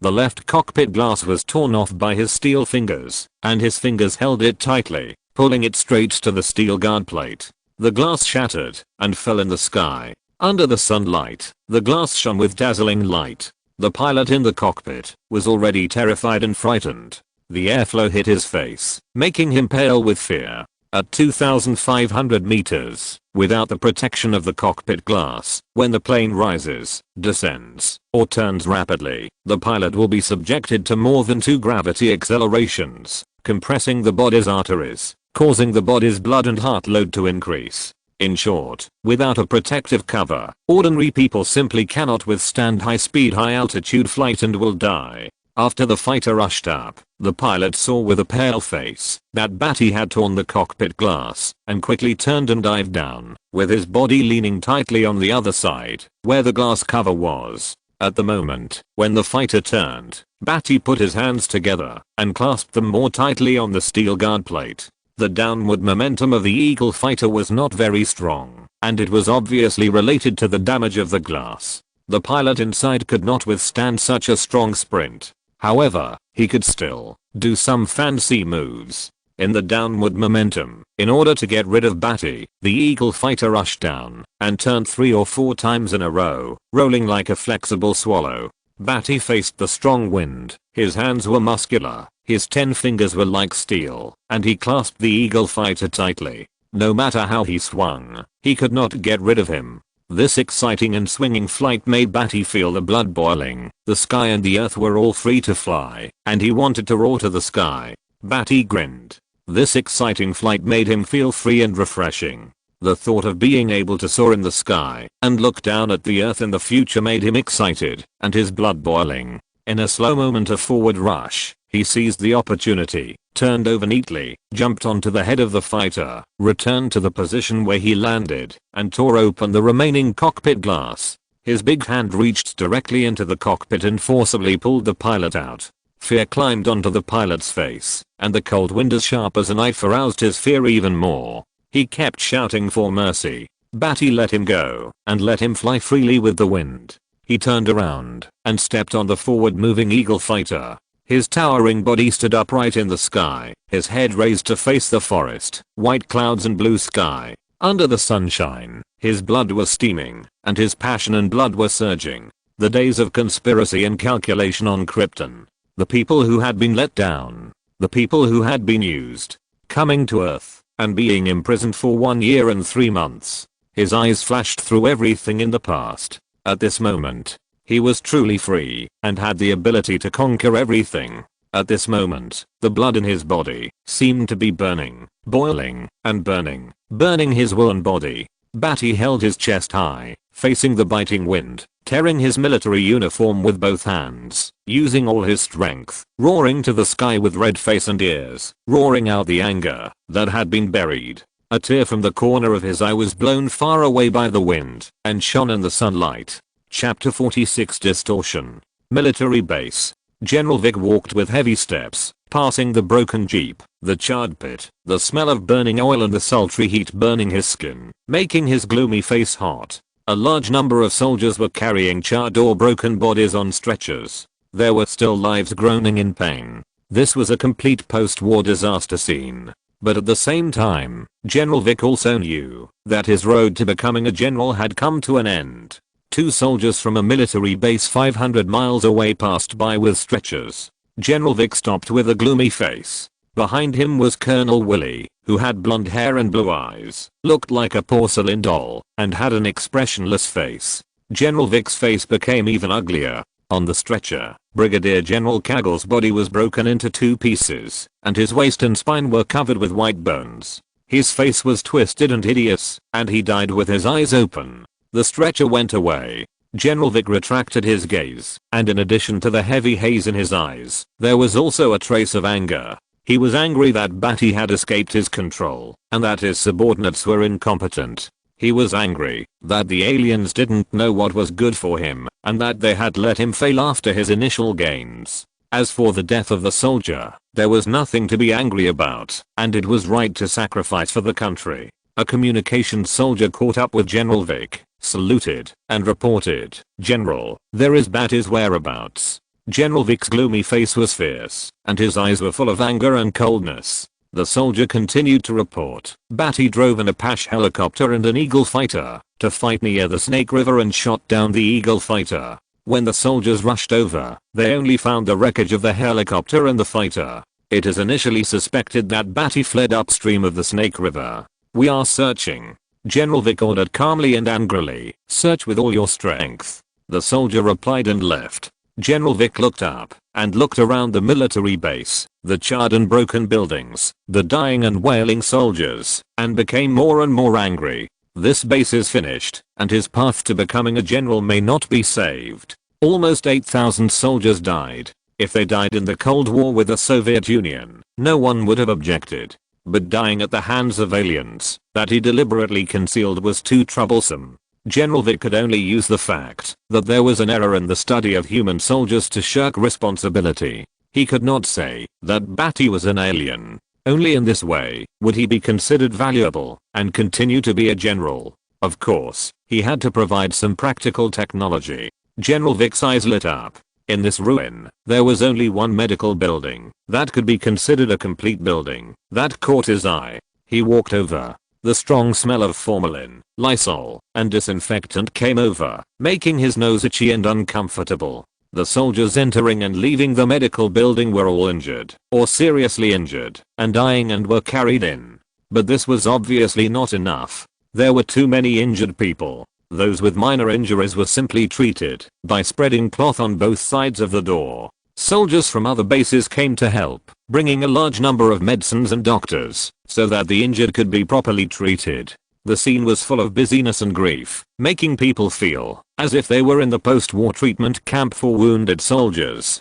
General Vic's face changed color and became even more gloomy. Life followed him into the medical building with an expressionless face. The medical building was just a small 3-story building. On the 3rd floor, Jenny stared with lifeless eyes, and the whites of her eyes were covered with bloodshot streaks that spread to her pupils, which were dry, dull, and painful, and particularly terrifying. She had cried until there were no more tears to shed, and she was desperate and heartbroken. But her hands were still tightly holding the small red box. Her finger bones were white, and blue veins protruded from her snow-white skin. She held it very tightly, even when she had an operation to remove the heart-wrenching bullet. She had never opened this red box. I don't know if this box contains a ring, or Badi's heart, or her hope, or despair. When General Vic came here and looked at Jenny's appearance, his anger was about to explode, and he wished he could strangle Jenny to death. Jenny played a great role in Badi's escape from this base. If it weren't for Jenny, the stupid woman, who fell in love with Badi and was used by Badi and took him up to the basement to bask in the sun, how could Badi escape?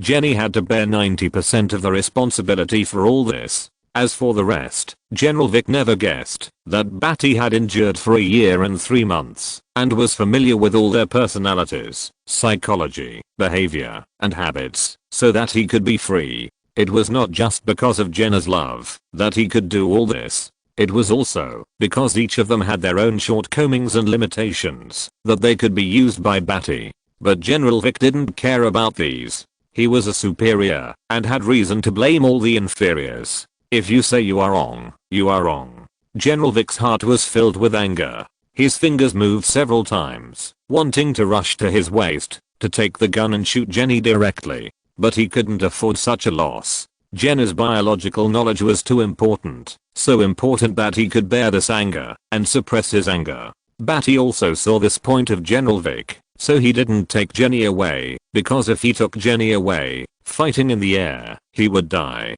Jenny is a very important scientific researcher to General Vic.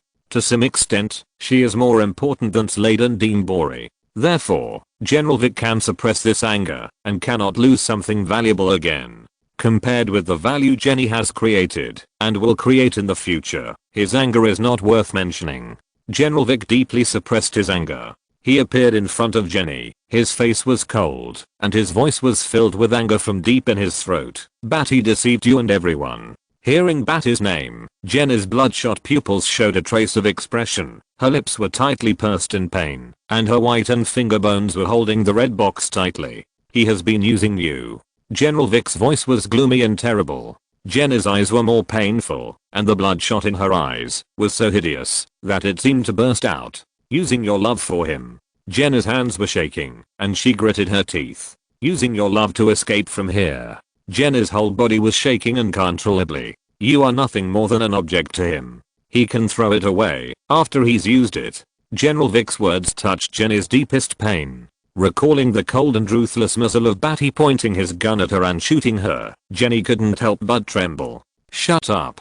Jenny suddenly jumped up from the bed. Her eyes were fierce. She screamed and gritted her teeth in extreme pain. General Vic stared at her coldly. Isn't it? He destroyed everything I have and destroyed your love. Do you still want to be with him? Jenny was stunned, staring at General Vic with bloodshot eyes. Thinking, how could she not think she loved Badi the most?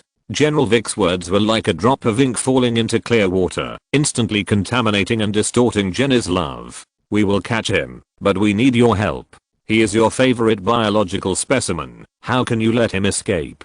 He can only be in the cage. Don't you want him? Her eyes widened, and her face slowly twisted and mad. She inserted her fingers into the bullet, wound under her collarbone, deep into the flesh. Blood flowed out of the wound, dyeing the bandage red, and the severe pain made her brain stimulated and distorted unprecedentedly. Badi. Her face was crazy, her eyes were cold, blood flowed from the wound. Unwilling to complain, General Vic looked at Jenny with a cold face and narrowed his eyes. Get up, you need to see what kind of ruthless alien beast he is. Jenna's crazy face was angry, and she shouted coldly with cold eyes, shut up. After that, she put her bare feet on the cold ground, and followed General Vic out. Chapter 47 Death Knell. Jenny followed General Vic out of the medical building. Her face was pale and cold, her eyes were wide open, and the whites of her eyes were bloodshot, which was scary. On both sides were the injured who were supported, or the injured who were so serious that they couldn't walk, and were pushed on the bed. Whenever this happened, General Vic would stick to the wall with Jenny and Willie and let them pass first. The smell of formalin disinfectant and the smell of burnt black entered their noses all the time, and their ears were filled with wailing and urgent rescue sounds. The tragedy of the world was enough to describe this situation. General Vic walked forward and went out of the medical building. There were still a large number of injured people on both sides of the door. The air here was even more turbid, with the smell of burnt oil, gunpowder, and the smell of Malfoy disinfectant. It was so bad that it made people's noses itch, and they felt nauseous. General Vic said in a deep voice, "Look, this is what that bastard did." Hearing General Vic calling Badi a bastard, Jenny flew into a rage. "Shut up, I won't let you call my Badi." General Vic was choked by Jenna's words, and the anger that had just been suppressed surged up again. Few people dared to talk to him like this. He snorted coldly, turned his head, and glared at Jenny. Unexpectedly, Jenny pressed the middle finger of her left hand into the bullet hole wound under her right collarbone, and blood spread out, oozing blood beads on the gauze.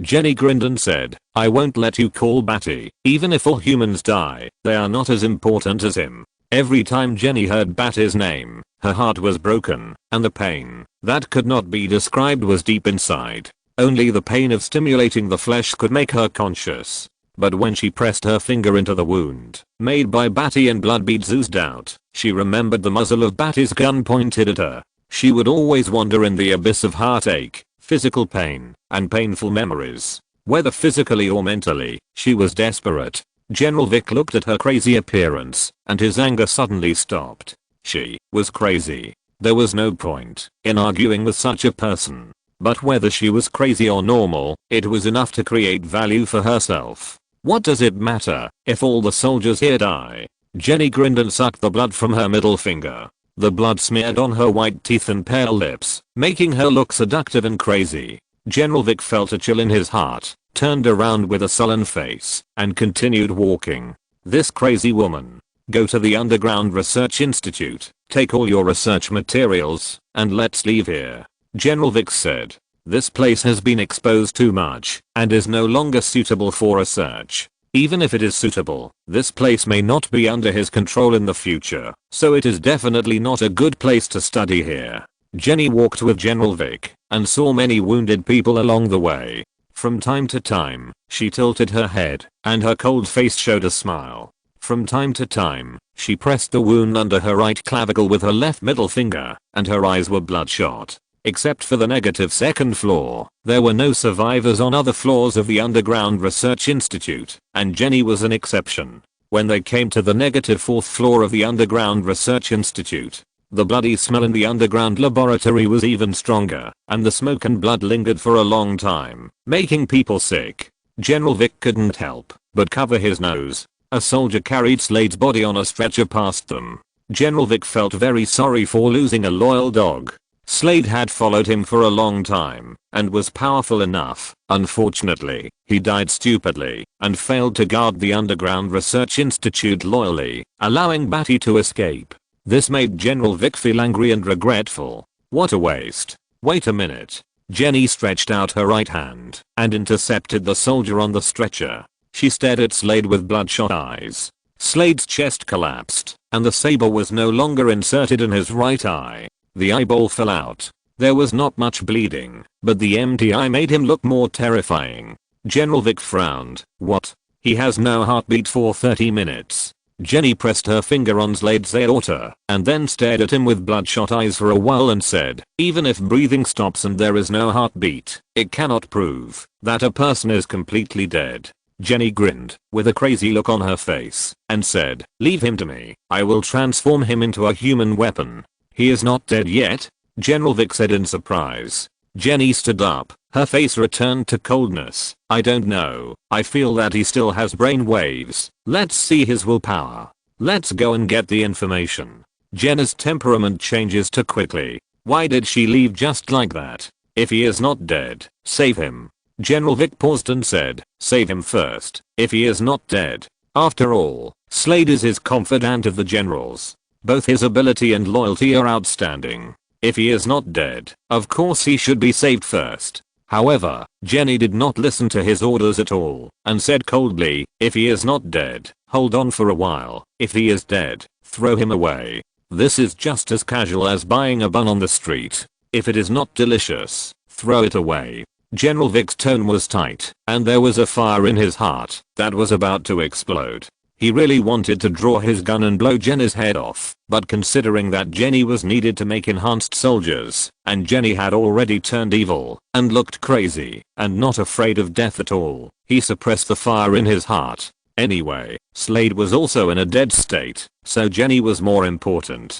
General Vic suppressed his anger again, turned around and walked towards the laboratory inside. When he came to Jenny's laboratory, the little white mouse covered with tumors had died. After testing all the data, he cleared all the information about his genes and destroyed the blood samples. Jenny smiled very happily. You really have an extraordinary attainment in biological genetics. Now I think about it, you have been misleading me. Jenny smiled and laughed. Her bloodshot eyes were very dry, and tears of blood flowed out. General Vic had a gloomy face, obviously very unhappy. Jenny shed tears of blood and stared at General Vic, which made her feel terrified. Then she knocked her head with her hand. It's all here. Where's this thing? General Vic's face looked better, and his eyes looked at the mouse covered with tumors. Jenny showed a sneer on her face. Throw it away. He won't leave such an obvious thing. Jenny knew what happened to the mouse that was injected with the genetic serum she made. The mice in Jenny's laboratory did not have the mutation of the power produced by the genetic serum, but the drug was too powerful, which had stimulated the nervous system to the brain nervous system, absorbed heat energy, and caused the proliferation of tumor-causing factors in the body, resulting in muscle tumor mice. In the final analysis, the mouse had no possibility of evolution, nor was it a genetic mutation, but it was covered with tumors. When the drug was still effective, the body jumped wildly, and the nerves in the body were unbalanced, and it was no longer controlled by it. When the drug effect wore off, the mouse would naturally be crushed to death by the tumor that had grown unnaturally. In simple terms, this is a mouse with a tumor. It has nothing to do with any gene mutation, and it is impossible for it to have Kryptonian genes. Jenny's experiment was successful for her, because Badi could use this tube to connect the action potentials of the nervous system, so that the limbs could move. It was just that when Dean Bori saw the mouse going crazy uncontrollably, he mistakenly thought it was to strengthen the strengthened body.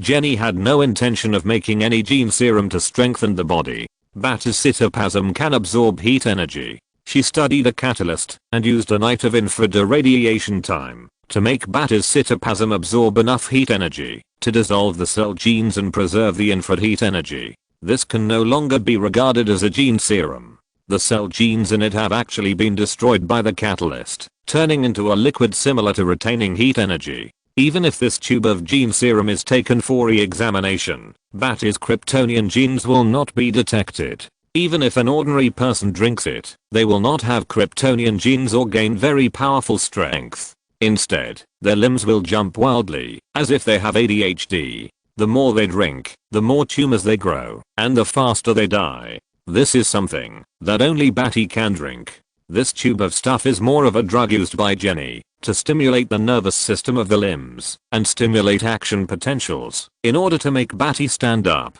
Of course, in fact, if it is diluted hundreds of times and then adjusted again with the genes of ordinary humans and given to ordinary people to drink, it can enhance the ability of ordinary people's action nerve reactions.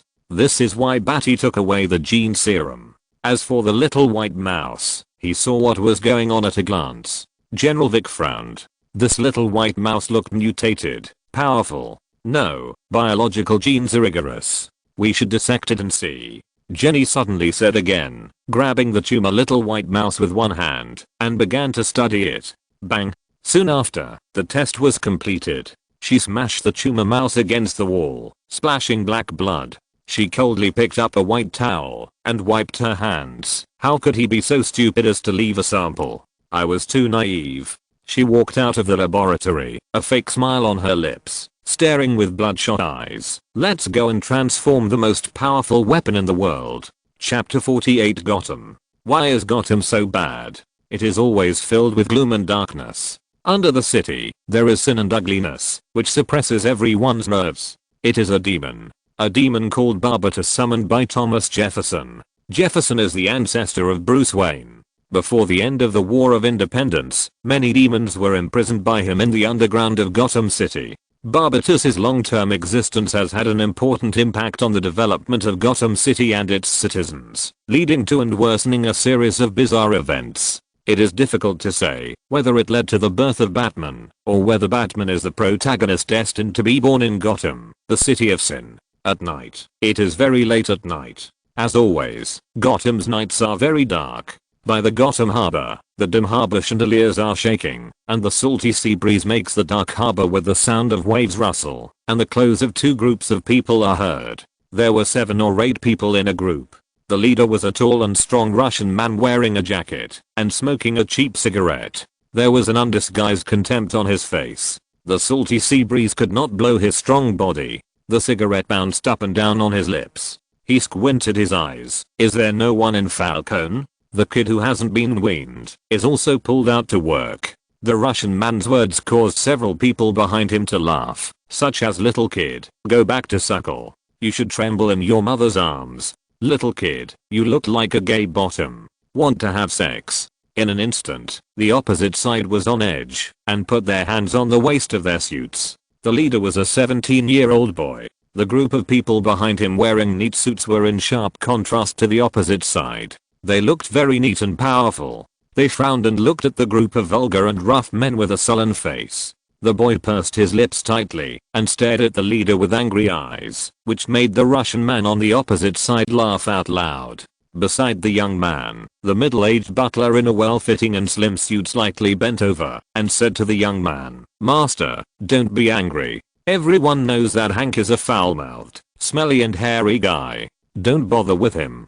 Hearing the words of the butler beside him, the people behind Hank, the Russian big man on the opposite side, didn't mind at all. They laughed even more, changed their targets, and kept teasing the leader of their team. The young man saw that the other side didn't care about him. He was secretly grateful to the butler in his heart. He nodded to the butler with a nervous arc at the corner of his mouth, and his heart eased a little. "Shut up, you bunch of scum." Hank threw the cigarette, but on the ground, and it was blown away by the sea breeze, with sparks flashing. When he shouted to shut up, the people behind him shut up and stopped talking. Someone behind him was very sensible, and found a greasy black oil barrel, and placed it between the two groups of people. The oil barrel was shaken by the sea breeze, and knocked against the ground. For a moment, there was only a solemn atmosphere and the sound of the sea breeze blowing. The sound of the waves hitting the ears made the atmosphere even more tense. The sky seemed to be darker, and only the dim and swaying street lights hit their faces from time to time. "Let's trade." The sea breeze in Gotham is not easy to blow. Hank showed sarcasm at the corner of his mouth, and someone handed a briefcase to him from behind. The butler beside the boy also handed him a portable black box. The portable black box sank for a while, and then the boy lifted it up with his lips pursed tightly. "Go, young master, it's okay." The butler's words made the boy feel more at ease again. The boy nodded, trembling slightly, and moved forward. At the same time, Hank's strong body and the boy came out together, and came to the oil drum in the middle. The people behind the two sides were alert, and stared at each other closely. The atmosphere was so subtle, that it seemed that a spark could explode. Hank put his suitcase on the side of the oil barrel, lit up a cheap cigarette, and said with a smile, "Boy, you are brave. What's your name?" The boy faced Hank's tall body, swallowed his saliva, looked at him, and proudly said his name, Mario Falcone. When he said Falcone's last name, the boy's confident chest was more upright, and he was more confident in this name. Hank was slightly stunned. Obviously, he didn't expect the boy to be called Falcone. He thought that the boy was pulled out for training, and would be a close confidant of Falcone, and planned to train him. Unexpectedly, it was to train the next generation of gangsters. The two exchanged boxes and opened them on the greasy oil barrel, with the boxes leaning against each other. Hank opened the box and saw neatly arranged US dollars. He inserted his thumb into the US dollars and picked up the banknotes one by one. A smile appeared on the corner of his mouth, obviously very satisfied, and looked up. Mario Falcone was seen sticking his fingers through a bag of white powder with a serious expression, and then he put some white powder to his nose and sniffed it, and then dipped it on his tongue to taste it. Hank looked at Mario Falcone's serious look and laughed dumbly. "I have traded with you twice, and my character is trustworthy." Mario Falcone nodded silently, without saying anything, and continued to check other things, until he finally looked up and nodded to Hank, indicating that there was indeed nothing wrong. He was ridiculed by Hank again. If there were no accidents, this transaction would be completed like this. It became Hank's good character for the third successful transaction. But everything is afraid of accidents. Crash. Suddenly, the waves were loud, and at the edge of the concrete where the waves hit, a pair of hands reached the shore and pulled hard with both hands. Suddenly, a figure suddenly emerged from the darkness, like a sudden abyss, splashing water. He was naked, his hair stuck to his face, the sea water flowed down his strong body, the scars on his face and body proved that he had been through many battles, and on his chest hung a test tube filled with red liquid and a metal cylinder smaller than his little finger. "This is Badi." He swam up from the Snake River in Nevada to Idaho, and after avoiding General Wake's search, he crossed Utah from Idaho to Colorado, and then to Kansas. Without any surprise, Badi found the town of Smallville and the farm of the Kents. The kind and hospitable couple entertained Badi for a day. However, Badi did not see the existence of Superman. In other words, Kal-El had not yet arrived on Earth. Badi calculated the time and found that it would take about half a year or a year for Kal-El to come to Earth. Badi decisively left the town of Smallville. He could not have been squatting in Kansas waiting for Superman for a year or so. There were other things he needed to arrange. So he left Kansas, passed through Missouri, Illinois, Indiana, Ohio, Pennsylvania, and crossed most of the United States to Delaware. He was exhausted all the way. After coming out of the Underground Research Institute, his free nature was liberated. Seeing that he was about to reach Metropolis, he jumped into the Delaware Bay on a whim and planned to swim directly to Metropolis. He didn't have any ID cards, so in order to avoid trouble, he chose to swim over. Who knew that he would swim in a straight line and arrive at Gotham City, which was separated by the Delaware Bay. If you're listening to this novel on a channel other than Fanfic World, it means they downloaded and uploaded it without effort. We cordially invite you to visit our channel, Mundo Fanfic Novelos. There you'll find the original version of this story and you can explore many other novels of various genres.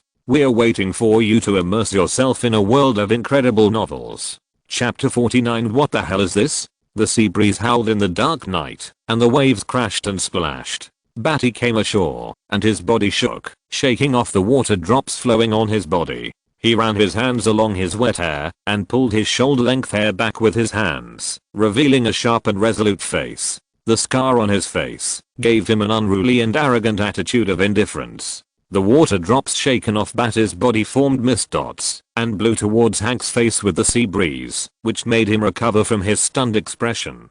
There was no way not to be stunned. He had just completed the transaction with Falcone, and suddenly such a person appeared, without any clothes. That's right, no clothes at all, not even a pair of underwear. A slender and strong body, like a Greek beauty, with scars on his body, is simply a work of art, like a sculpture walking down the battlefield. Hank was blown on the face by the sea breeze with water mist, and he came to his senses, and then turned to look at the middle-aged butler opposite. The one who can make the decision on the other side is not Mario, a little guy who was picked out to gain experience. If it weren't for his strong character and honesty, this guy would have been robbed by the thieves long ago. Of course, it is also partly because the Mayfair family like Falcone is not to be trifled with, but Hank will not admit it. The one who can make the decision is the middle-aged butler who is watching with concern. Hank turned around and saw that the butler also had a strange expression on his face. Hank was relieved a little. It's not a thief robbing a thief, but how can a thief robbing a thief crawl out of the sea and directly pull out a gun to shoot? The two groups of people looked at Badi with their eyes fixed. Badi didn't have a trace of shame, his spine was straight, and he showed everything that could be described, and could not be described. It's just a personal exposure, what's the fuss? He glanced at Hank and others, then at Mario Falcone, and at his suited subordinates and butler behind him, and finally returned his glance to the black oil barrels and the two boxes. He stopped his gaze at the box of US dollars. He needed US dollars right now. Whether it was to develop his hegemony or his business, it was not indispensable to have a sum of money. Badi's gaze stayed a little longer, and he began to see through the eyes, counting out the amount of 1 million US dollars. He was not satisfied with this amount, but it was still okay as a fund for starting a business. The ability to see through the eyes was the ability Badi gained from traveling across most of the United States and basking in the sun every day for a few months. When he accumulated enough, he had it. Seeing Badi's gaze, Hank was unhappy. You, a naked pervert, nodded at your own US dollars and regarded them as something in your pocket. What did that mean? He pulled out a Colt Python revolver from his waist, pointed it at Badi, and sneered. What are you looking at, bastard? Hank's behavior directly led to a tense atmosphere. His men also pulled out their guns and pointed them at Badi, including pistols and AK rifles. This series of actions also made Mario nervous. They pulled out their guns, some pointing at Badi and some pointing at Hank. The middle-aged butler was secretly shocked. He didn't expect that these rough guys even brought rifles. Fortunately, he had RPG rocket launchers and grenades behind him, so he would not suffer any loss. But the young master's skin was precious. How could he lose it here? Being scratched by a stray bullet was a loss. Without waiting for Badi to speak, the middle-aged butler stepped forward and said to Hank with a warning, Hank, our deal is done. The deal was done, which meant that he would not care about Hank's troubles, whether he robbed others robbed him, or killed people, so as to avoid any accidents to his young master. After speaking to Hank, the butler bowed slightly and said to his young master Mario, young master, it's time to go home. Mario Falcone obviously had not experienced this kind of thing much. He was stunned for a moment, glanced at Badi's naked body, and flashed a flash of reluctance, but still listened to the butler's words, took the box, turned around and went back to the butler. Hank did not stop him. It was indeed as the butler said. The deal was done. What Hank wanted to do, whether it was to kill people or something else, had nothing to do with them. Hank spat at his feet and said contemptuously, when did the Falcone family in Gotham become so cowardly?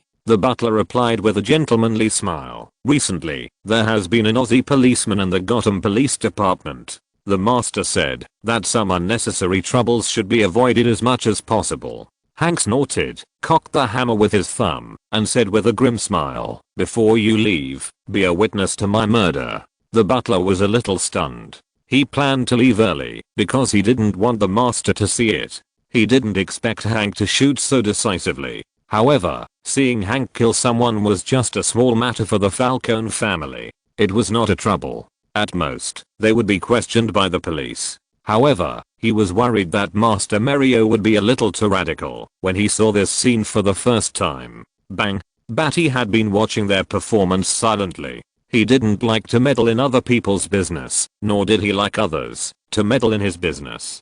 Gotham, Falcone, listening to their conversation, Badi realized that he had swum to Gotham. After the gunshot, Badi looked at the bullet indifferently as it flew through the air, spinning and swishing towards his heart. He gently raised his right hand, and the nail of his middle finger just scraped the edge of the bullet. The bullet was spinning, like a red-hot razor, scraping off the nail shavings of Badi's middle finger bit by bit, producing sparks, and flew diagonally out of the original trajectory, flying away from Badi's left hand. The nail that had originally grown beyond the flesh of the nail was scraped off by the bullet. Although some of the nail shavings were open and looked rough, it didn't matter. As long as it was done a few more times, and at a few more angles, it could be trimmed as beautifully as with nail clippers. Before this, he had thought about using an electric saw to prepare to cut his nails, but he didn't expect that the effect of the bullet might be better. Badi nodded, quite satisfied.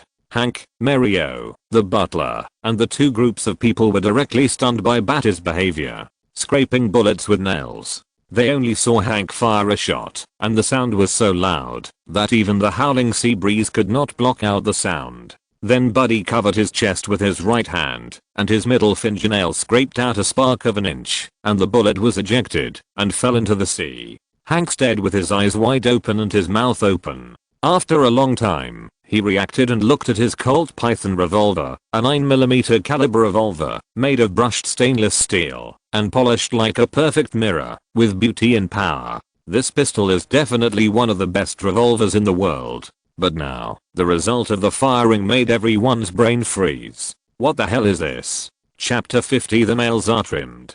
The salty sea breeze blew on everyone's face. The rustling clothes kept flapping at them, and the dim lights were swaying, bringing some surprise to this strange and quiet scene. What the hell is this? Hank looked at the Colt Python revolver in his hand, and was in disbelief. This scene really made people's brains freeze. From the appearance of firearms and bullets to the present, no one has ever heard of anyone who can scratch sparks with fingernails. I must be dazzled. Hank, are you blind? The women in the red light district have drained you dry? Hank, are you shooting at the air? Hank's men questioned Hank in doubt, and subconsciously thought it was Hank's problem. It was Hank who shot the wrong shot. He used too much force on the women, which caused the kidney deficiency to shake and shoot the wrong shot. As for the sparks, it was because he and others were dazzled. When people face things beyond common sense, they will always subconsciously look for reasonable explanations. Shut up, you idiots. Hank cursed angrily.